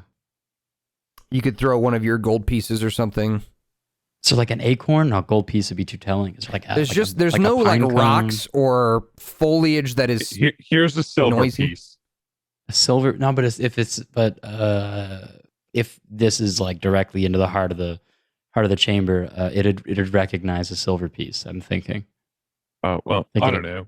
Let's just. I feel like if there's something there, it might know money. I was just saying. There's just no really if- hard natural objects around in this area. It's very That's soft fair. and muddy and swampy. Swampy. swampy. I have ghostly Hey. gaze, so I can look Oh up wait, like 30 wait. feet. I could and, like, make see you a through little walls. chunk of ice if you want. Yeah, that'd be perfect. Yeah, sure. A little ball of ice. We can. I'm gonna use we can shape just listen water to how long. and make a little ball of ice for him to throw down. Easy enough. You grab a small ball of ice and throw it in the cave. What are you looking for exactly? Just how far, how deep it goes? Want to listen. Yeah. Okay. So you throw it in this kind of diagonal direction all the way down into the opening, and as hard as you can chuck it, it takes maybe a second and a half before you hear it. It's to give you an idea, it probably, the slide of mud that you would have to go down is probably at least like 100 feet. No way back up. No easy way back up. No real easy way back up, but it's not impossible to climb the hill. It would just be like half speed kind of thing. Let's just jump in and slide. Let's do it. Let's go. Okay. Yeah. Let's go. Do we want to lead? Can we lead or leave a like rope at the top or something? Do we have 100 feet of rope? Yeah, you could tie up. What if we use one of our little non-moving sticks? Mm-hmm. Leave it at the top. Tie a rope to it. Can't we just tie it around a tree? Trees in this area are pretty scarce around this cave entrance. A movable rod it is. Yeah, movable rod is going to be safer. All right, let's put the rod up and then tie a nice rope to it and then rappel down. Okay. Yeah. Let's see. Let's see. Bada bing, bada boom. Okay. Cool. So you click your removable rod above the entrance, tie your rope around it, and then tie that rope together. One of you guys probably has prestidigitation, right? Does Pox have that? I do not. I don't think I do. Have what now? Prestidigitation. Oh. No, I do not. I can see. So the only thing I'm thinking is that, like, if your rope falls into the mud, it's going to become kind of a shitty rope as like the mud hardens and like ruins the, you know, the knotting and whatever it's called, the weave. It ruins the weave of the rope. Like yeah, the but I water mean, it's and a stuff. hempen rope. It should last quite a while. Yeah, I'm tough enough to withstand. Can we just buy a new one? You can always buy a new one in your next spot too. Yeah. I'm just trying to think I realistically. could dry it out potentially afterwards and clean it, but yeah, it's just with prestidigitation, it's so easy. You just like cast unlucky. it and it's like boom. I think Isabella might have it. Let me look. Just double check here. Yep, she does. She's got it. Yeah, there we go. So you're safe there. All right. So you tie the rope and all that together and begin to slide down the entrance to the cave. Ooh. Q cave ambient. Yeah. So, as you are sliding down the rope, your sloshing and slipping can be heard echoing throughout the chamber. And it is very dark. There's no light in here. Does anyone not have dark vision? I don't, but I'm going to cast it on myself. Gonna cast dark vision on yourself. Yep. Okay. Kethrakk, do you have dark vision? I can't remember. I do. Okay. Pox, you've got it. I think I'm the only one that doesn't. And then Nara, you've got it, right?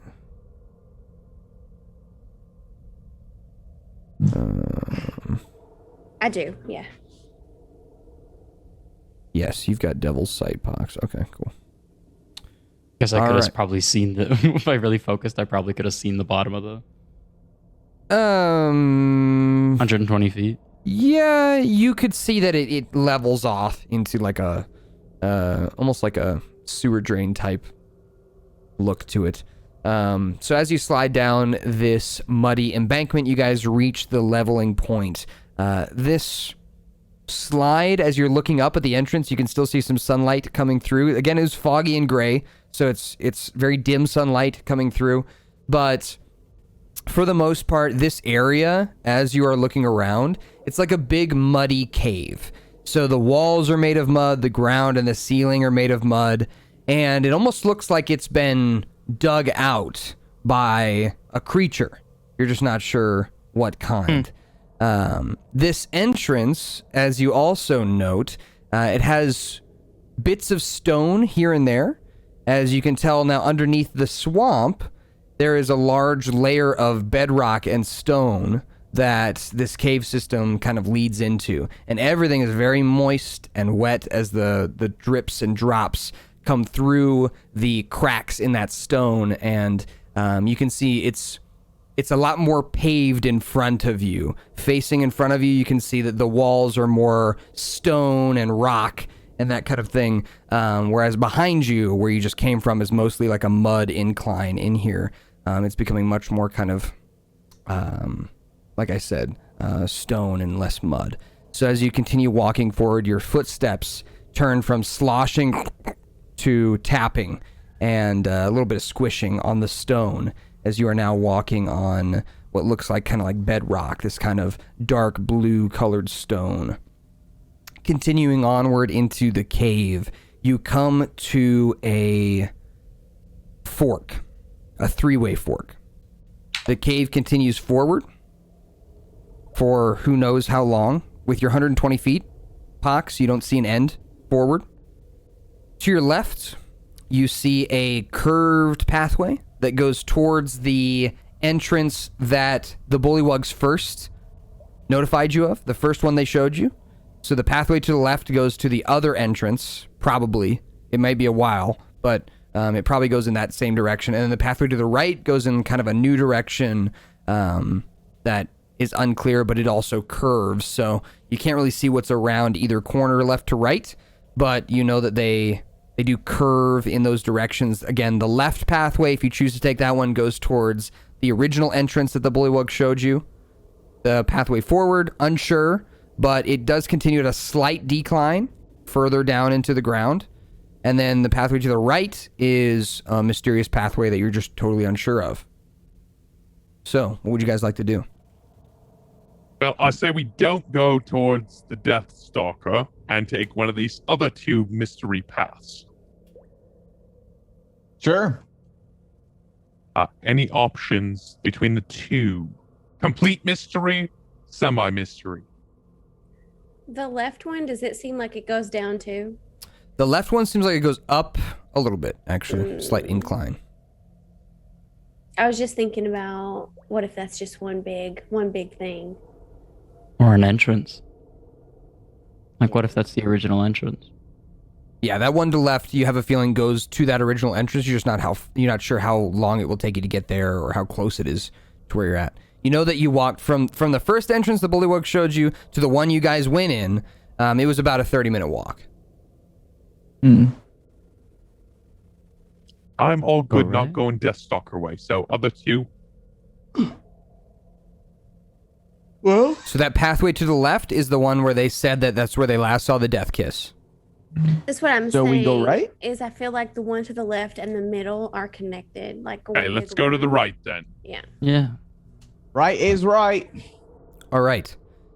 So you continue to the right, the kind of mystery curved pathway to the right. And as you guys are walking, what is the marching order? I imagine it's Kethrakk, me, Who and can see then the furthest? what? Like, who can see the furthest? I believe it's Pox. I have Oxygen. 120 feet. Yeah. But I don't want you in front. I was going to say, like, a difference of a few feet might not make it. No. Yeah. I'm Okay. totally Well- fine being in front. All right. Is Solus with us? Yes, Solus and the Hellhound are both with you. And So I these caves are imagine- big enough for them Yeah. to travel through. I imagine You want them it's up front with Solus. Kethrakk? I was gonna say Solus and Hellhound in the back to sure up our rear, followed by you, followed by Nara, followed by me, followed by Kethrakk. Okay. So Kethrakk, me, Nara, Pox, the two animals. Okay. Sounds good. As you guys continue down this right-hand corridor, I'd like you guys to roll me perception check, please. I'm going to roll for Solus and the Hellhound as well. I'm so nervous. Eyes wide open. Okay, pretty good rolls. So as you are looking around, there's not much to see, but there is a lot to hear. First thing that you guys hear, and it's very obvious because it echoes throughout the cave, is the tip-tapping of Solus's leg on the rock. And it does echo a bit throughout the chamber. It's very hard to mask it. It's just kind of impossible to have Solus stealth through this area, noise-wise. Visually, you might be able to. We could like cut into and I just have like a stick it on. cloth. Can I have like cut off a piece of cloth? And Good like, idea. So you take a piece of cloth and you cover up the foot so that it stops tip-tapping on the ground. Smart. So that's the first thing you notice, and you fix that immediately. Same thing with the Hellhound. It's nub. Oh, you didn't put a mechanical thing on the nub, right? You just let it kind of keep its nub. Yeah, it's free-legging. Okay, sounds good. That's why I gave it 25 movement speed, remember? Okay. So, with those perception checks, things that aren't in your immediate vicinity, the first thing you hear is a sliding sound, like a...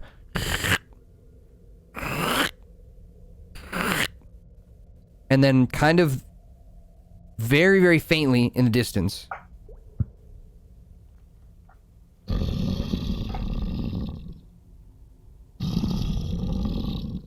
Sleeping?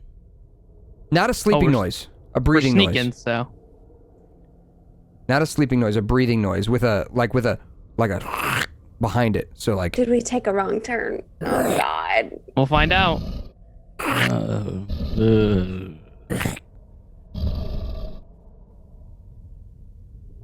So as you're going down this direction, you can hear it continuing further down the cave as this cave actually opens up into a chamber. It looks like stalactites and stalagmites come and meet in the middle of this chamber. It's not a very big chamber, but it is circular-ish, kind of ovular, really, with 2 exits to it. You don't see any creature in here, but you do see the stalagmites and stalactites kind of coming together to form these columns in the middle of this room. And you can hear the noise coming from the pathway to your right. There's a second exit to this cave, which is to your left, which will take you further down into the system. The noise you're hearing is to the right, and again, it sounds very like a slow sliding noise. I cannot describe it any other way than like something sliding across the ground. Let's go check it out. Why we're here. Or It's the tentacles like Let's hitting the go. stalactites or whatever. The stalagmites. That's gotta be the bad boy, but I'm down to fuck it up. can do it. uh, I can see 120 feet. Is it? What do I? What am I spotting? You want to go Let's kind go. of take a look down that pathway? Yeah, I should probably. You guys want to let me get ahead and take a little peeky week, peeksky. All right, roll me a stealth check and then add 10 to it because of Nara's spell. So 25. Yeah. Okay.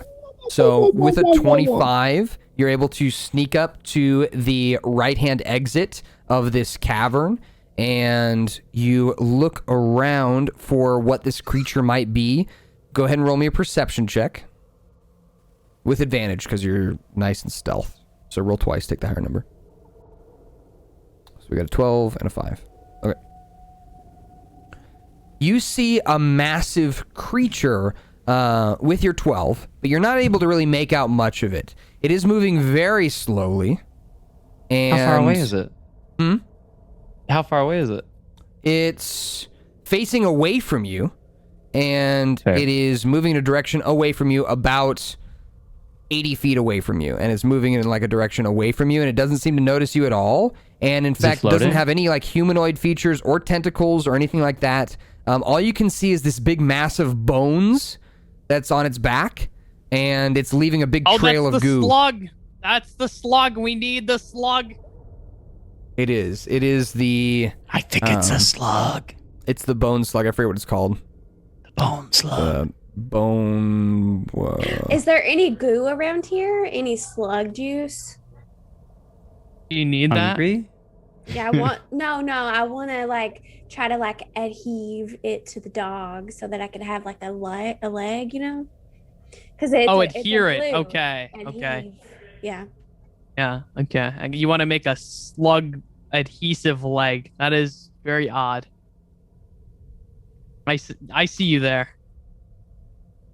At first, I thought it was for your complexion. You needed like some slug goo for the skin. No. Is it good No, moisturizer? It's a I don't glue. It's a glue. I would say it's not good for your skin. It's a glue. Oh. Yeah. It could be a mask. Takes your skin right off. So this Yeah, is I called a mean- bone whelk. Ah. Bone whelk. Well, I need to see it, so. Mm-hmm. Go take a little peek. Weren't we gonna kill it and then see if it has anything? I'm down.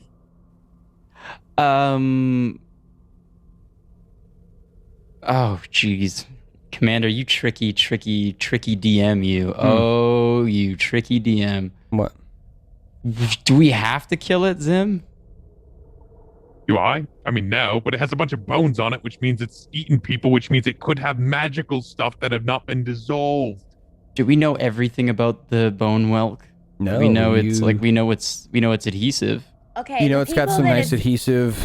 The We know people it that it's can eating climb. Are Mhm. idiots, so they probably. Do we thought also were know that good. it lets out a blood curdling shriek when it dies? You guys wanted to fight the death kiss, and now You tricky DM, you. You think you're slick like this slug? terrifying as the If death. we kill this, we're So- fighting the freaking blood siren thing. I'm telling Okay. you. Yeah, I So- don't want to kill the Death Star either. Death scream when the I think that bone is whelk something that you dies. guys That learned from the book. I metagaming. think I told you guys about that last time. You learned some things about it. You learned that it makes a horrible Remember the noise when it scream. dies and all that kind of stuff. Remember the, Yeah. remember the But- screech. Yeah, remember to if it's not something that you guys found in the book, don't look it up online, okay?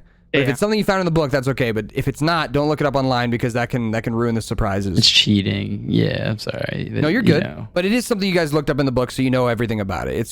You got kind of its statistics. It doesn't have HP in the book that you have, but Yeah. it has its abilities. We'll be fine. Let's go kill it real fast. You're not too scared of the thing. How long have we been walking down here? How many feet between this area and our entrance? How many feet? That's hard. I'm so bad with that kind of How thing. I'll long give were you we? a How long time. were we? How long were we walking? You've been in this cave system for 25 minutes. 25 minutes here. That's 25 minutes back. About 30 minutes between that midpoint and that other entrance where yonder blood thing was. The scream's gonna echo throughout the cave system. I'm telling you, we're gonna meet it at that midpoint. We Maybe. might be able to escape it, but hey, Oh, can't you just see it and become it? yeah, but that's no. It could think of all of the things that it has collected inside of its bones from this death kiss. Death Kiss would come check on it. If the Death Kiss magically came to check on it and saw that it still was there, i.e., you had transformed into it, do you think you'd be able to fool it?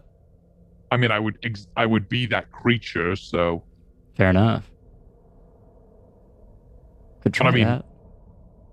we can just run away from the death kiss.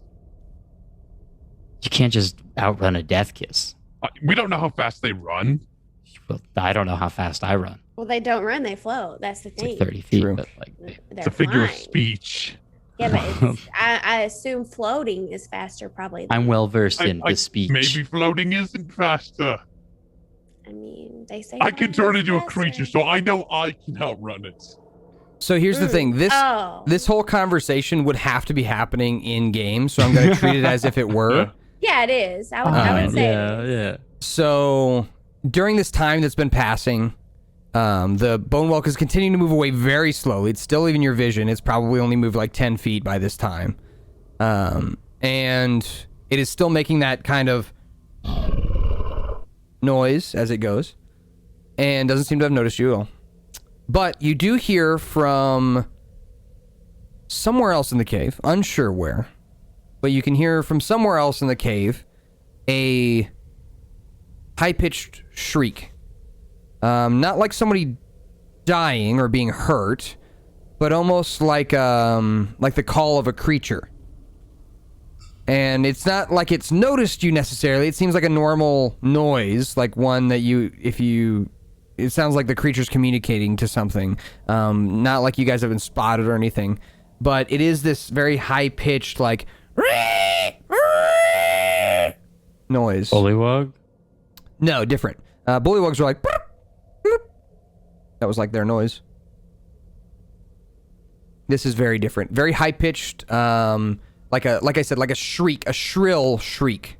Is it another little slug? No. Let's kill the thing and Yeah. be on our way. Okay. All Well, right. Yeah. if I Just die, I don't- blame you. Don't stand next to it when we know it explodes. Go in, we all range attack it. Okay. Let's go. All right. So you guys are just gonna like use range attacks to hit it. Yeah. All right. Go ahead and roll your attacks. Its armor class is 12. It's got 27 HP. So whoever rolls first will get the first attack. Okay. So 2 Eldritch Blasts from Wembo, from Pox. One of them's gonna hit, so go ahead and roll the damage for the 19. Oh, Sorry, I didn't mean to. Yeah. Oh, perfect. You're Very good. And then Nara, 8, so that's 23. With those two, we just need one more hit. We'll have... what's the range on that? Can I use my revolver at this range? 60 feet. 60 feet. Okay. I wouldn't. It'd be kind of loud in the cave. All right, never mind. Pass. But that's okay. Let's do DC... What is it? DC 14. 14 deck save. Yeah, this thing gets a -5. Oh, It rolled a 6, so 6 minus 5 is 1. It takes 10 fire damage, and as it dies, it lets out this horrifying noise. Not the high-pitched shrill shriek you heard, not that, but more like... And as it does, this like all this kind of like juices and smog and grossness come out of it. Yeah. And the creature falls It's like to the sputtering. ground.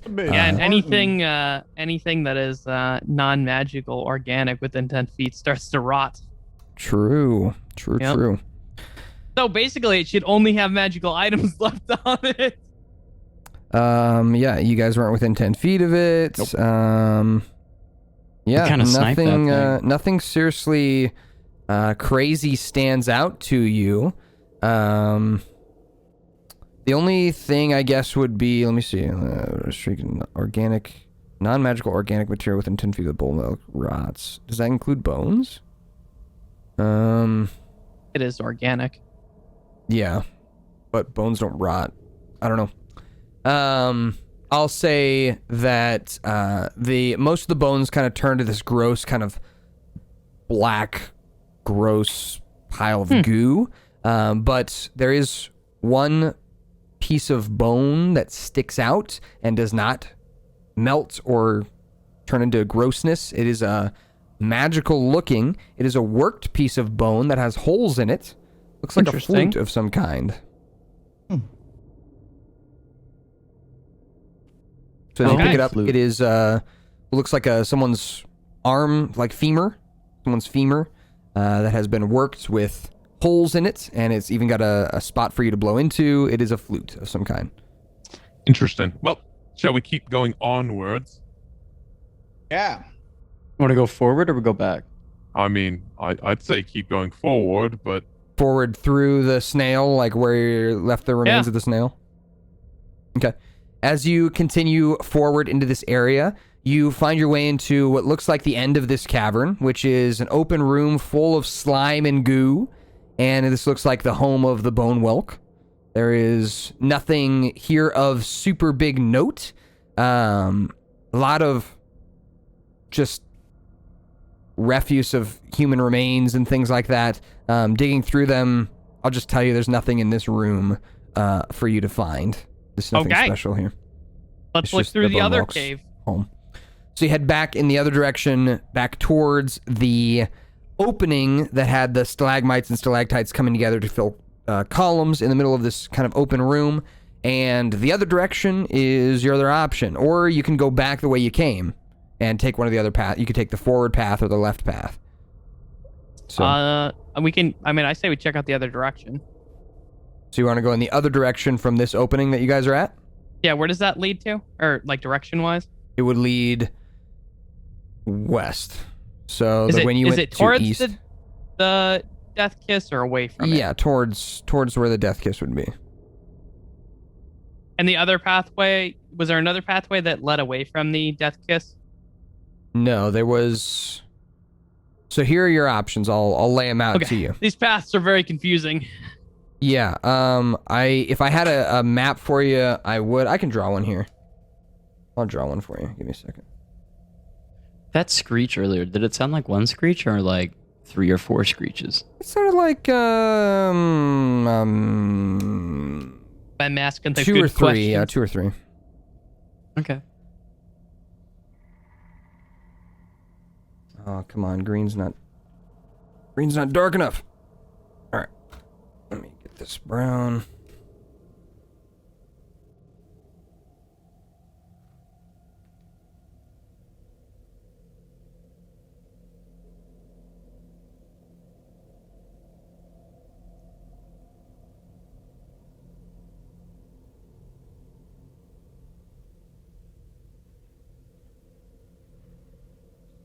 Oh, what do y'all think that noise was? You think it was? I don't know.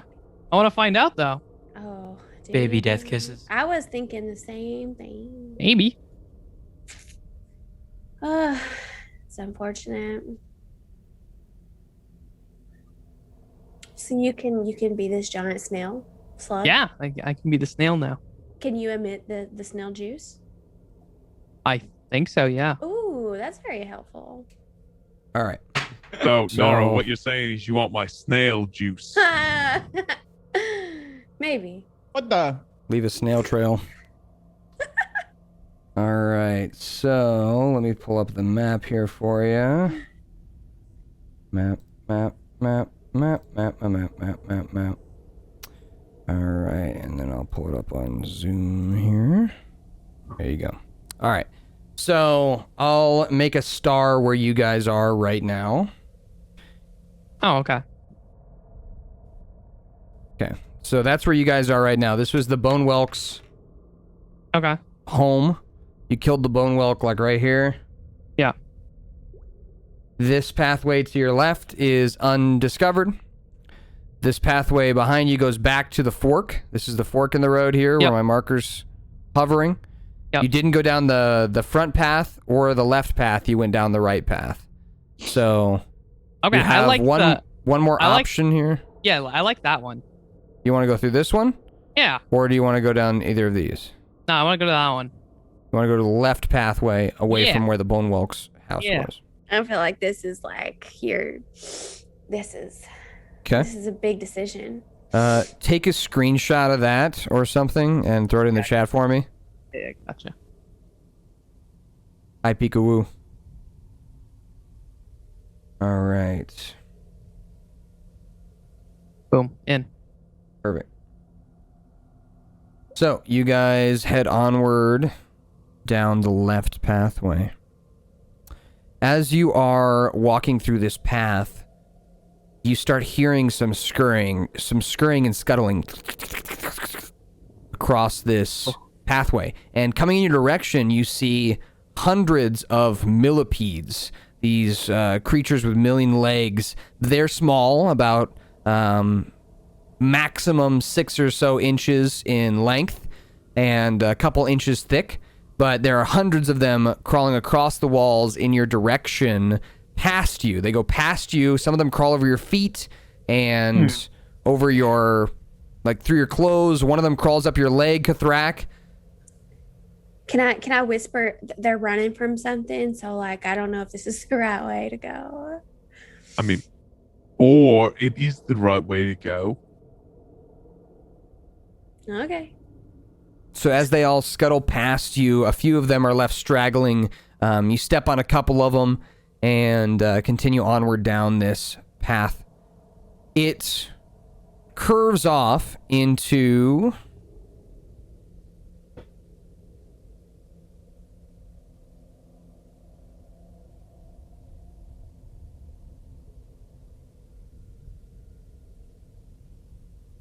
You.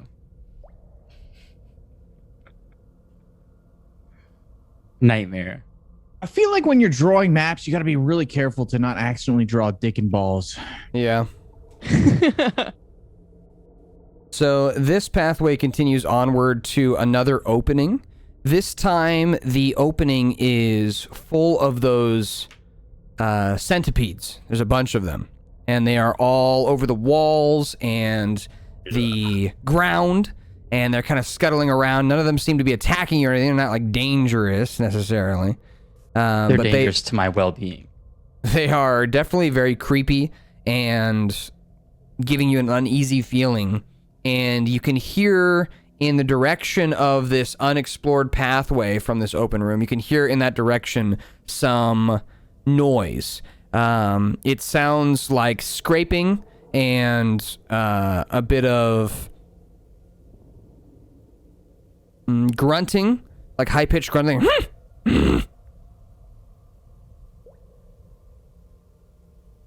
From that direction. The centipedes aren't going in that hallway either. They're actually, very strangely enough, the centipedes in this circular room are avoiding that hallway like the plague. They are not going down it at all. Any chance we can sneak up and see what's in there before we go in? I feel like You want me to use my X-ray vision? We can already see in there, right? So this room you're already standing in. You're already standing in this room. This is full of centipedes. Further on, you can see it curves further. That's where you're hearing the noises. That further curve. But Nara, yeah. aren't you good at sneaking? Can't you sneak ahead and scout real quick? Yeah, sure, but like they're covered. Is something standing? Is there something like invisible we can't see that they're like skirting around? Good question. Do you walk up to the wall to try and see if there's like something invisible, or you want me to look? I can use my ghostly gaze. I can see like through solid objects up to 30 feet for about a minute. Ooh. You want me to do X-ray vision? Yeah, you want me to do a little X-ray Yeah, check? do it. And do X-ray vision. Okay. So as you activate this ability, I cast ghostly gaze. all right. So looking around, here's some interesting things that you see because you can see through these solid objects. The first thing, you're standing in the middle of this room. I'm going to put a star on it to show you that you're standing in it. Okay. You look down and see the centipedes are crawling over a mass of bones underneath your feet. That's what you first noticed. The centipedes are covering it so you couldn't really see. But with you're able to see through them, you can see that the ground that you're standing on is covered in bones to the point where you don't see any stone at all beneath where you're looking. It looks like you're actually standing on like a pile of bones that makes up the entire ground of this cave. Then, looking across the walls, centipedes crawling all across the walls as well, covering up the walls, you see that there are paintings made of blood on the walls. They are wiped paintings, like finger paintings, and the visages that you see are like bird people. They have like talons for feet and the body of like a woman and wings for arms, and their heads are humanoid looking. Harpies. Yes, those of you as players would harpy. recognize them as harpies. Your characters, I'm not sure. You have to think if your character would know what a harpy is, and if not, be honest. What's a harpy? I feel like Zim would know just because of the style of monster that they are, probably. Mhm. Definitely not. I don't think so. I don't know if I'd know much about them, but I would. So these are like in the other room, like in the room ahead, or like in the hallway? You're not ahead? sure. These paintings are on the walls inside this room with the blue star. Okay. They're on the What wall. can The I- paintings of the harpies. Can I see past the walls though? Can I see through? Like what do I? It's like when I look in the mud direction? walls on either side, so you don't really see anything like, you know. Through I can't see, but I can see through solid objects, right? Can I not Right. see through into another chamber? There is no chamber close enough for your eyes to see into. Can I move up within the minute? As you continue We gotta walking, get if you want to closer. come to this opening, you can try and like look around the corner. But what I'm telling you is like the outside of this cave is just thick mud. Like you're underground. You know what I mean? Yeah. So looking through that solid object, it's not like looking through the centipedes. You know, the centipedes had stuff under them, whereas these solid objects you can only see so far. You know, and it just you see mud. That's all I see. Guys, we gotta move. I gotta move up to the cave entrance there. Yeah, let's go. That hallway. Yeah, we're gonna move up. So we're gonna move up closer. Okay. So as you continue upward towards this edge, you notice again that the centipedes are not entering this tunnel at all. They're not leaving this cave at all to go into this tunnel. That's where you're hearing the noise of the scraping and the kind of voice is back there. Leaning over the threshold to look down this hallway, roll me a perception check.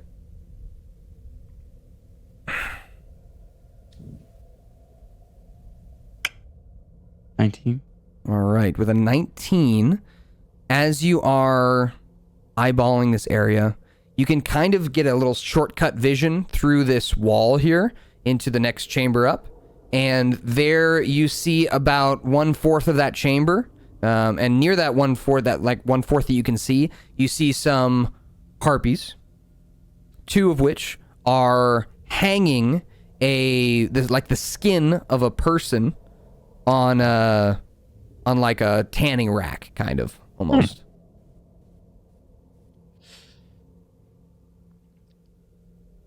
One of them Love to see a bites little at the interior other's hand. decoration. What'd you say? We love to see a little interior decoration. Mm-hmm. Looks like they're designing a beautiful pants. home. How many are there? So Pox can only see 1/4 of the chamber, and in the 1/4 of the chamber he sees 2. No. There's like 2. There's like 2. Sorry, they see. It might be. Let's do it. Yeah, let's move up. So you're going to continue Also- onward into this area? Yeah. And I tell them all about like the paintings and stuff on the walls, obviously, like with the. So the there's blue nothing paintings. in there that they were like avoiding. There wasn't like something that they were like going around. Is that what you said? It was just the bones and then the drawings. Are you talking about the centipedes? Yeah. It seemed like a lot of the centipedes were running towards you. You remember hearing that shriek, which may have frightened some of them to run out of the room, but you're noticing that they ran down the right-hand hallway towards you. This is where you were walking, in this hallway over on the right-hand side. But on the left-hand side, where the harpies are, they didn't run that direction, probably because they were running away from the shriek of the harpy. So We can just when they we could like shoot them, you know, like just range them when they get in close. Me and Kethrakk kill them. Yeah. Okay. That's my thought. Yeah. Focus Get close, fire. and then Each one. we'll let go some blasts and arrows. Hey, why not? Pox, roll me one more perception check as you're looking at the paintings in this circular room as well. Oh, that's performance. Still 19. looking. Okay, we'll either way. Well. That's the hat trick. There's one other peculiar thing that you notice, and I'm going to draw it for you instead of telling you about it. I'm going to see if you can decipher what it is. Okay? I like visual puzzles. See if you can see this. It's a dick. Can you see that color okay? Yeah, okay. Yeah.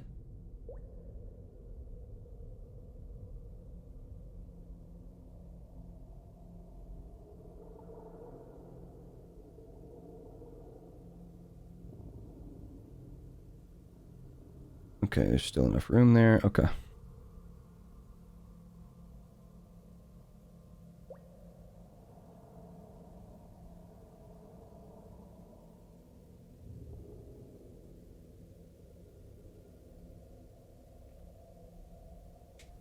That's what you see. Oh. Are the harpies like they're moving on their own? The ones that you can see in the room, yes.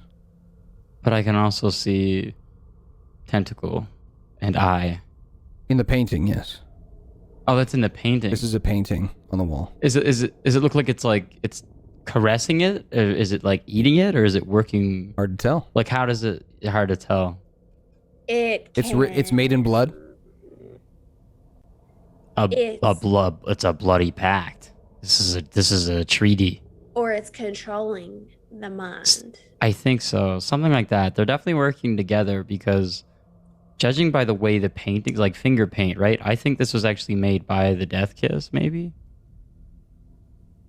Well, because it's got a bunch of tentacles. It would basically only be able to do finger paint. Just like one little...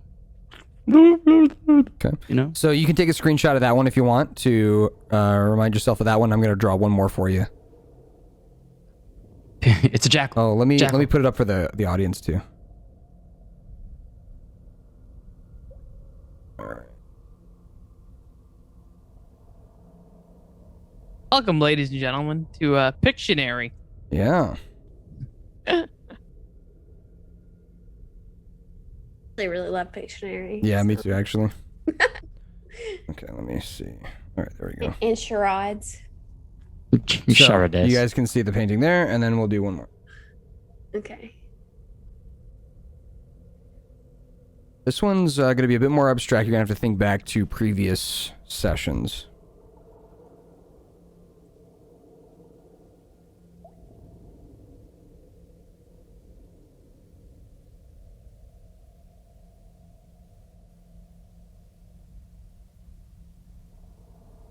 I wish I was better at drawing hands. I'm so bad at it. Okay, I'm not good at drawing anything.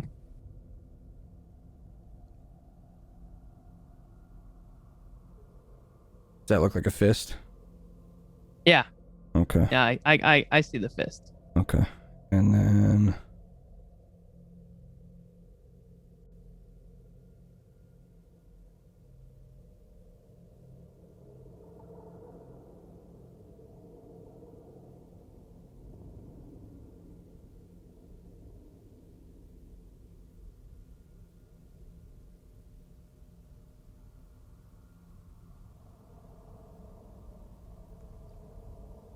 Lightning something? I have no idea what that's from. Lightning something. Didn't that one guy that we've been hanging out with say that Braggy? something about lightning? Yeah. It can do lightning power. It's got lightning, right? It does. So yes, you do recall Braggy had the lightning tattoos and could use lightning abilities, and he said a lot of his family died in these cave systems. Braggy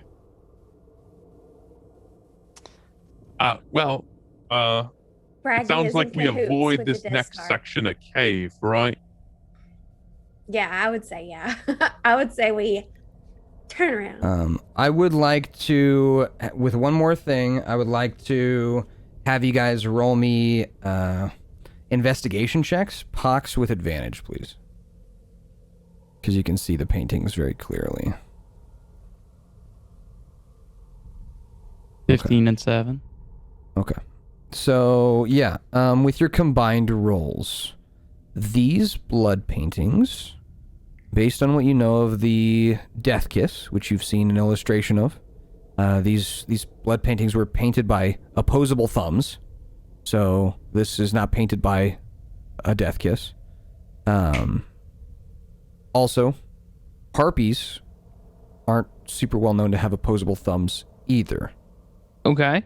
So these paintings were painted by neither harpy nor a Death Kiss.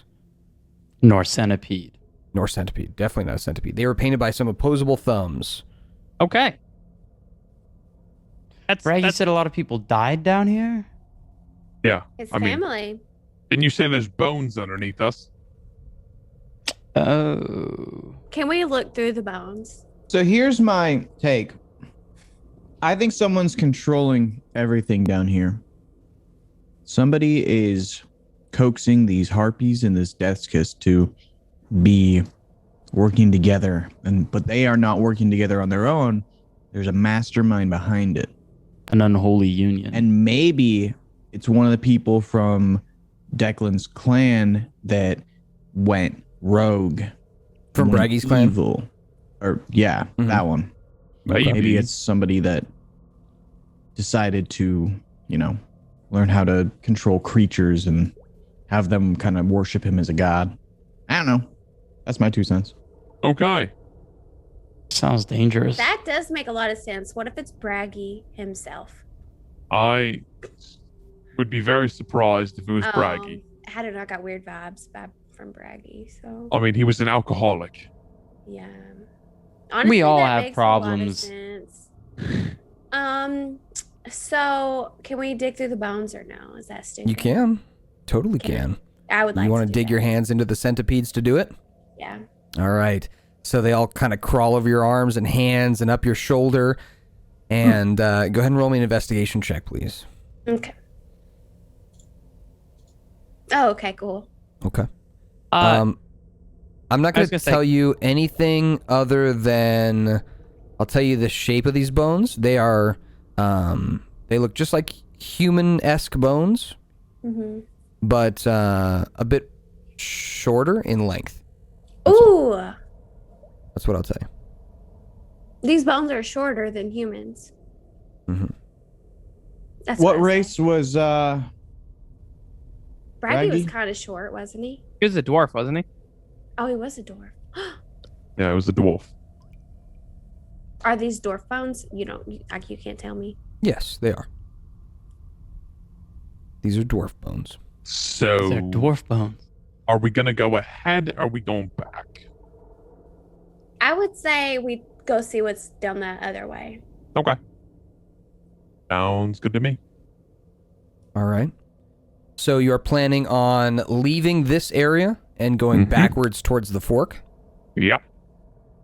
Okay. Is that everyone's plan? Everyone good with that? Yeah. Yeah, let's leave this for now. Okay.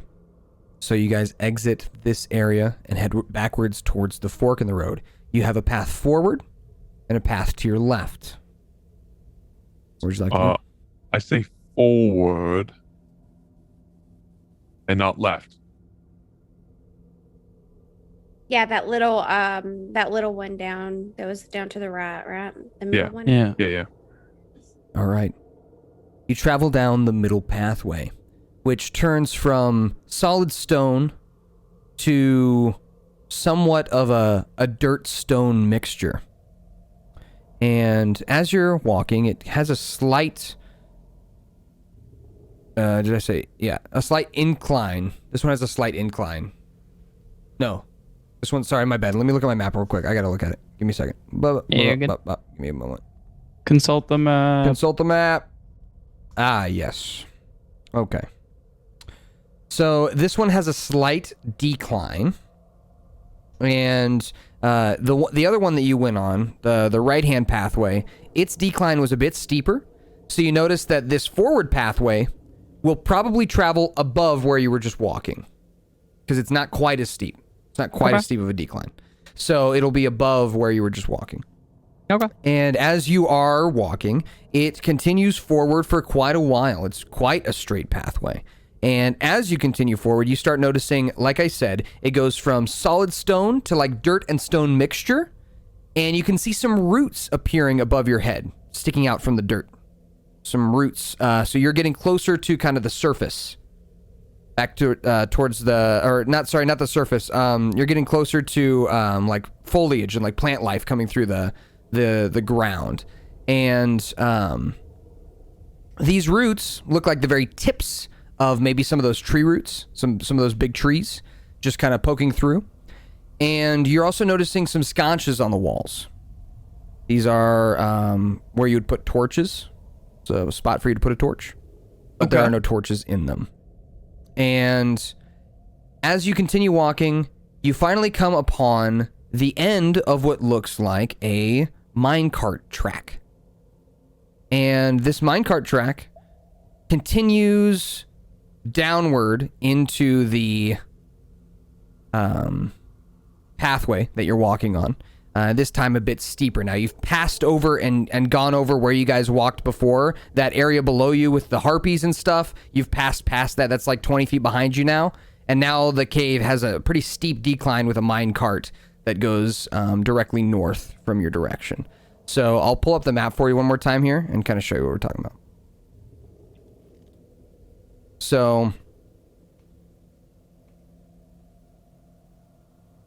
this pathway goes over the top, like that. Okay.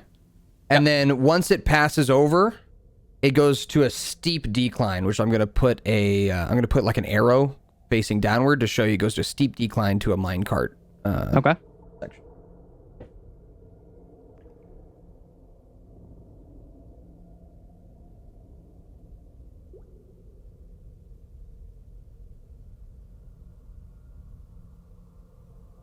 Okay. So where those arrows are pointing, it goes further deeper in the direction that is north. So if you need another compass too, I'll put that up here. It goes further deeper north in that with that minecart. And there is a minecart on that rail track, on the track. It is an old looking minecart. It's somewhat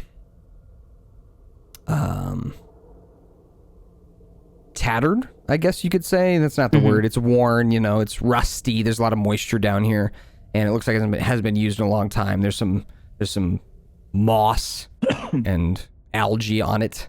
And as it continues downward, as you kind of look down, Pox, you see it goes very deep past your 120 feet of dark vision, and you don't hear anything in particular, but you do see small signs of glimmering with your dark vision. Some small signs of glimmering down further if you continue with the minecart.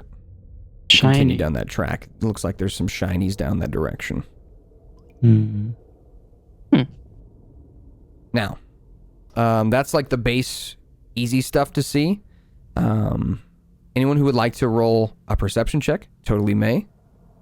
You can listen or look for anything. Roll me perception checks if you would like. Yeah. I do not see anything. Nothing in particular sticking out to you. Happens. Kethrakk, yeah, good. Okay, so Kethrakk and Pox. Kethrakk and Pox, you both notice kind of sunk into the wall on the right-hand side of this passageway with the, what's that called, that you put a minecart on? What is that called? I just need the word for it. The track? Track. Okay, the cart track, yeah. So this cart track continues north, right? And it goes down at a pretty steep angle. And about halfway down this track, on the right-hand side, kind of sunk into the wall, is a skeleton. And you notice this skeleton's very different than a dwarf, actually. This is quite obviously a froganoid skeleton. This is a bullywug skeleton sunk into the wall, probably drawn in by the shinies. I see. I will alert the party. That sounds like a bait. Yeah. But there is shinies, which means What if it's like a death kiss holding a bunch of shinies though? Are the shinies moving? No. They're not. They're just glimmering barely out of your vision. you want me to send something What if in? it's the head? What if it's the head? Like What if they're it's just all like on top? a death kiss just holding a bunch of Do you want me to send something in? Yeah, does anyone in our party have like a spectral eye or something that can go down there? Or any kind of ability like that? Well, Isabella has a familiar she can send. Yo? Real Would you shit? like her to do that? Yeah. Yeah. I don't mean to take the... I don't want to take No.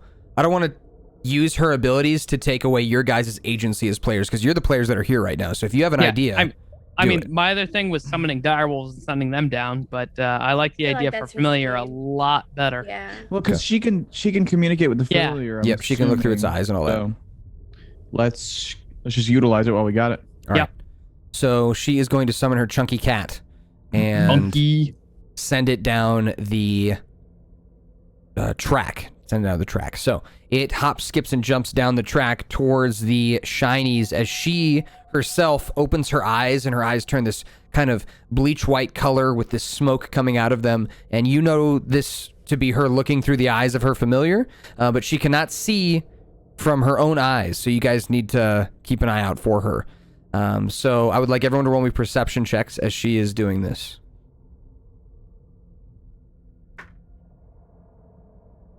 Better.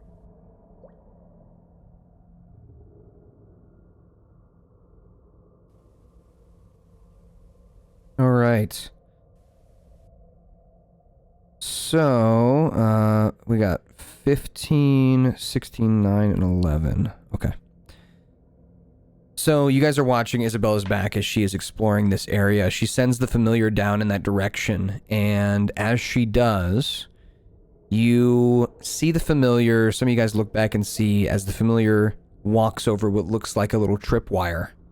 And as it does, no traps like spring and attack the creature or anything, but let me roll for it. Depend on how loud this is. Okay. Her familiar rolled a 5 on its stealth check, so not too great.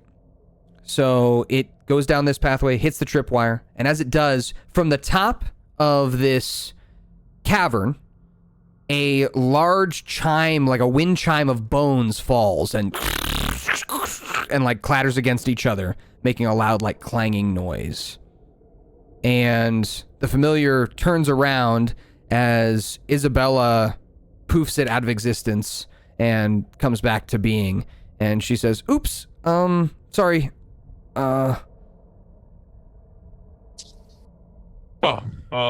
Well, we need to be alert. It does echo throughout this area. Yeah, mate. Is there anywhere for us to duck and kind of like, not like hide necessarily, but try to blend in as much as we can with our surroundings? Just immediately before we know we're We in do have danger? pass without a trace too. So You do. The problem is, so you got 2 options. 3 options, I guess. First option, you could try and hide like in and around the minecart, but it's not big enough to hide all of you, so it's not much of an option. It's basically the stand your ground option. Yeah. Other option, go deep right now, past the wind chime, and try and see what's up towards the glimmers. Or sorry, down towards the glimmers, past that bone wind chime, or go back the way you came and try and find a different direction.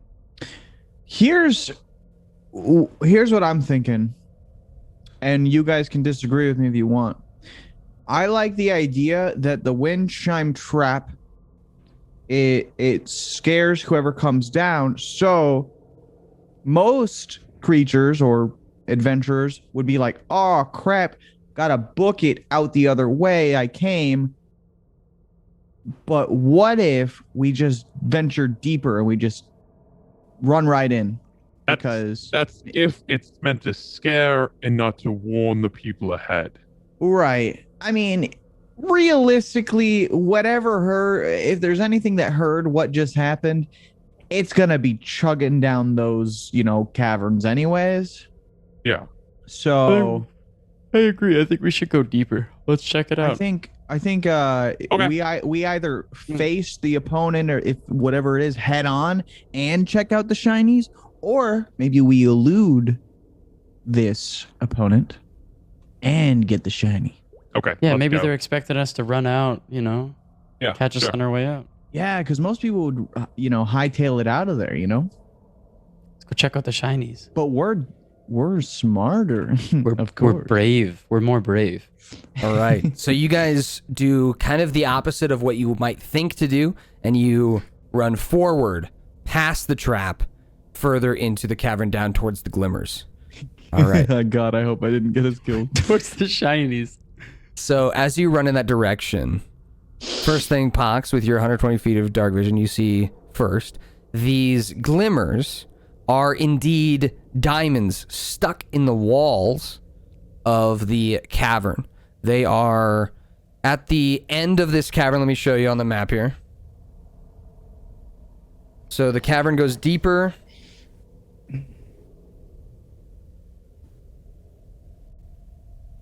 And branches off in like a T shape. You see that? Yeah. So at the base of the T shape, which the minecart can swerve in either direction, so just the mine track goes in either direction, just so you're aware. But at the base of it, you see some diamonds kind of sticking out of the wall there, and it seems like it's been quite dug out. So it's not like a flat wall with diamonds in it. It's very like rugged and beaten up and dug out. Right. It's kind of like that. Got me? Yeah. So are we right in front of that wall now? You are. The chime is about right where I'm going to put this line. So the chime is about 20 feet behind you now.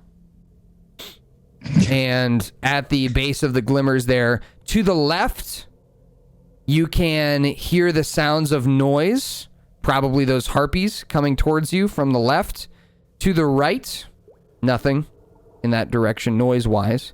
Behind you, nothing in particular that you hear yet. Okay. Well, I had the, bright idea to run down here. So it's I'm going to leave it up to you guys on whether or not you think we should run towards more danger or actually. You want to circle back? So if they're coming this way or what? Yeah, if they're coming this from way, the what left. if we go? So that I think that left chamber connects from the chamber where we saw from the start. Can we set an ambush for them? You know what I mean? Oh. Like, what if we go into the room that they were previously in? Because I think they're coming directly from there. Do we have do any of our characters? And you could shut me down if we wouldn't know at all. Do any of our characters have any idea how strong an average harpy is? Maybe Zim. Zim, you can roll me a history check with a really high DC. I'm like, no. Stalactites. No. Not sure how strong the average harpy is, but you guys have faced off against demon lords, so you're probably not super scared of a natural creature. My thought. Shoot some Here's stalactites. my idea. I have a spell that I can put up that maybe can get them on the ground. Okay, because That's a tunnel, right? Yes. That they're coming from on the left. How big is that tunnel? It's about 10 feet wide and 10 feet tall. Okay. I'll put a spell in that they'll have to go through in order to get to it. As they're coming through, we just range them. When they get through Kethrakk, you kill them. Down. Okay, so what I'm gonna do is I'm gonna hold I have a spike growth spell, which does a 20 by 20 foot is that radius? Sphere. It's sphere. So I'll put it in right before they get to the 20-foot range. I will cast that spell, but then I will allow those two to range them until I get down there. Okay. So where do you want it again? One more time. Tell me. Right at the entrance. The entrance to where you guys are right here? Yeah. Okay. So that's spike growth? Yeah, it's 20. It's a 20 by 20, and every 5 feet that they walk through, first of all, it's difficult terrain, and then they also take 2d4 piercing damage for every 5 feet they travel through it. I see. All right. So they're heading in your direction. You cast a spike growth, and and then having Pox and Whip range them. Yeah, let me roll real quick. Yep. Okay. And I would wait to hold the spell until they were just about that spot. So I would hold it as a reaction. Okay, I see. They don't know it's coming. So you see a couple of them approaching Pox. You're the first to see them. As you see them approaching, they are these kind of tan face. Their faces almost look like skulls with these sharp teeth. They have black feathered wings and these kind of chicken-looking legs that they're running on.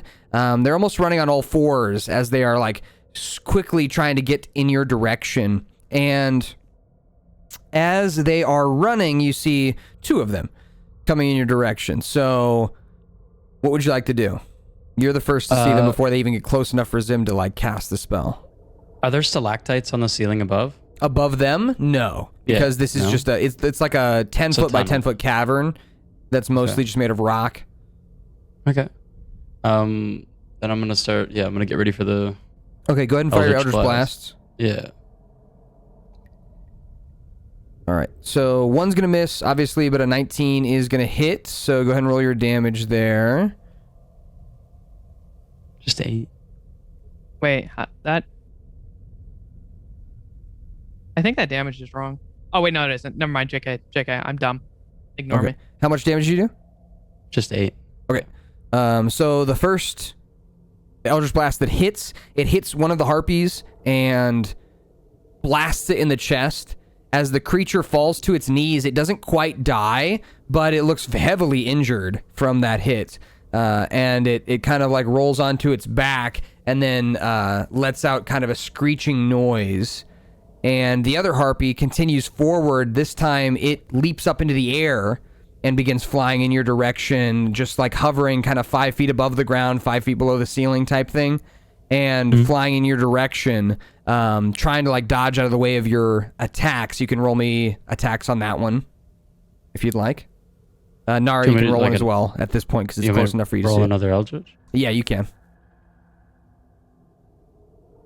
All 3 of those are going to hit. I don't think there's a way that you guys don't kill it here. So the first arrow hits, then the Eldritch Blast hits, and the creature falls from the sky on top of the spike growth area. And nothing really, it doesn't really trigger anything or do anything crazy. Well, I wouldn't trigger the spell yet until I got in the area. The other one's dead, or not dead though, right? That's what I'm saying, Zim, yeah. Oh, is it not dead, the other one? The other one on the ground is not dead, but it's also not in your vision. It's only in Pox's vision. Pox, if you want to finish it off, you can try. Yeah. Okay, roll twice, take the lower number, because it's prone on the ground right now, so you're going to have disadvantage on the attack. Nara, do you want to finish it off, or are you... I can't see it. She would have to run up closer to do so. Yeah, I mean, I could just use my scimitar. You would have to run really close to do that, right? It's like 100 something feet away. That's what he's saying. Yeah. It's like 100 feet away from you. So yeah, roll twice, take the low number. You got to be an 11 for its AC. Yeah, you're good. You kill it. It had 1 HP. Perfect. All right. So those 2 harpies are dead on the ground in front of you, but you did hear the other harpy call out in like a screech. And you hear from kind of echoing throughout the cave, you hear a voice say,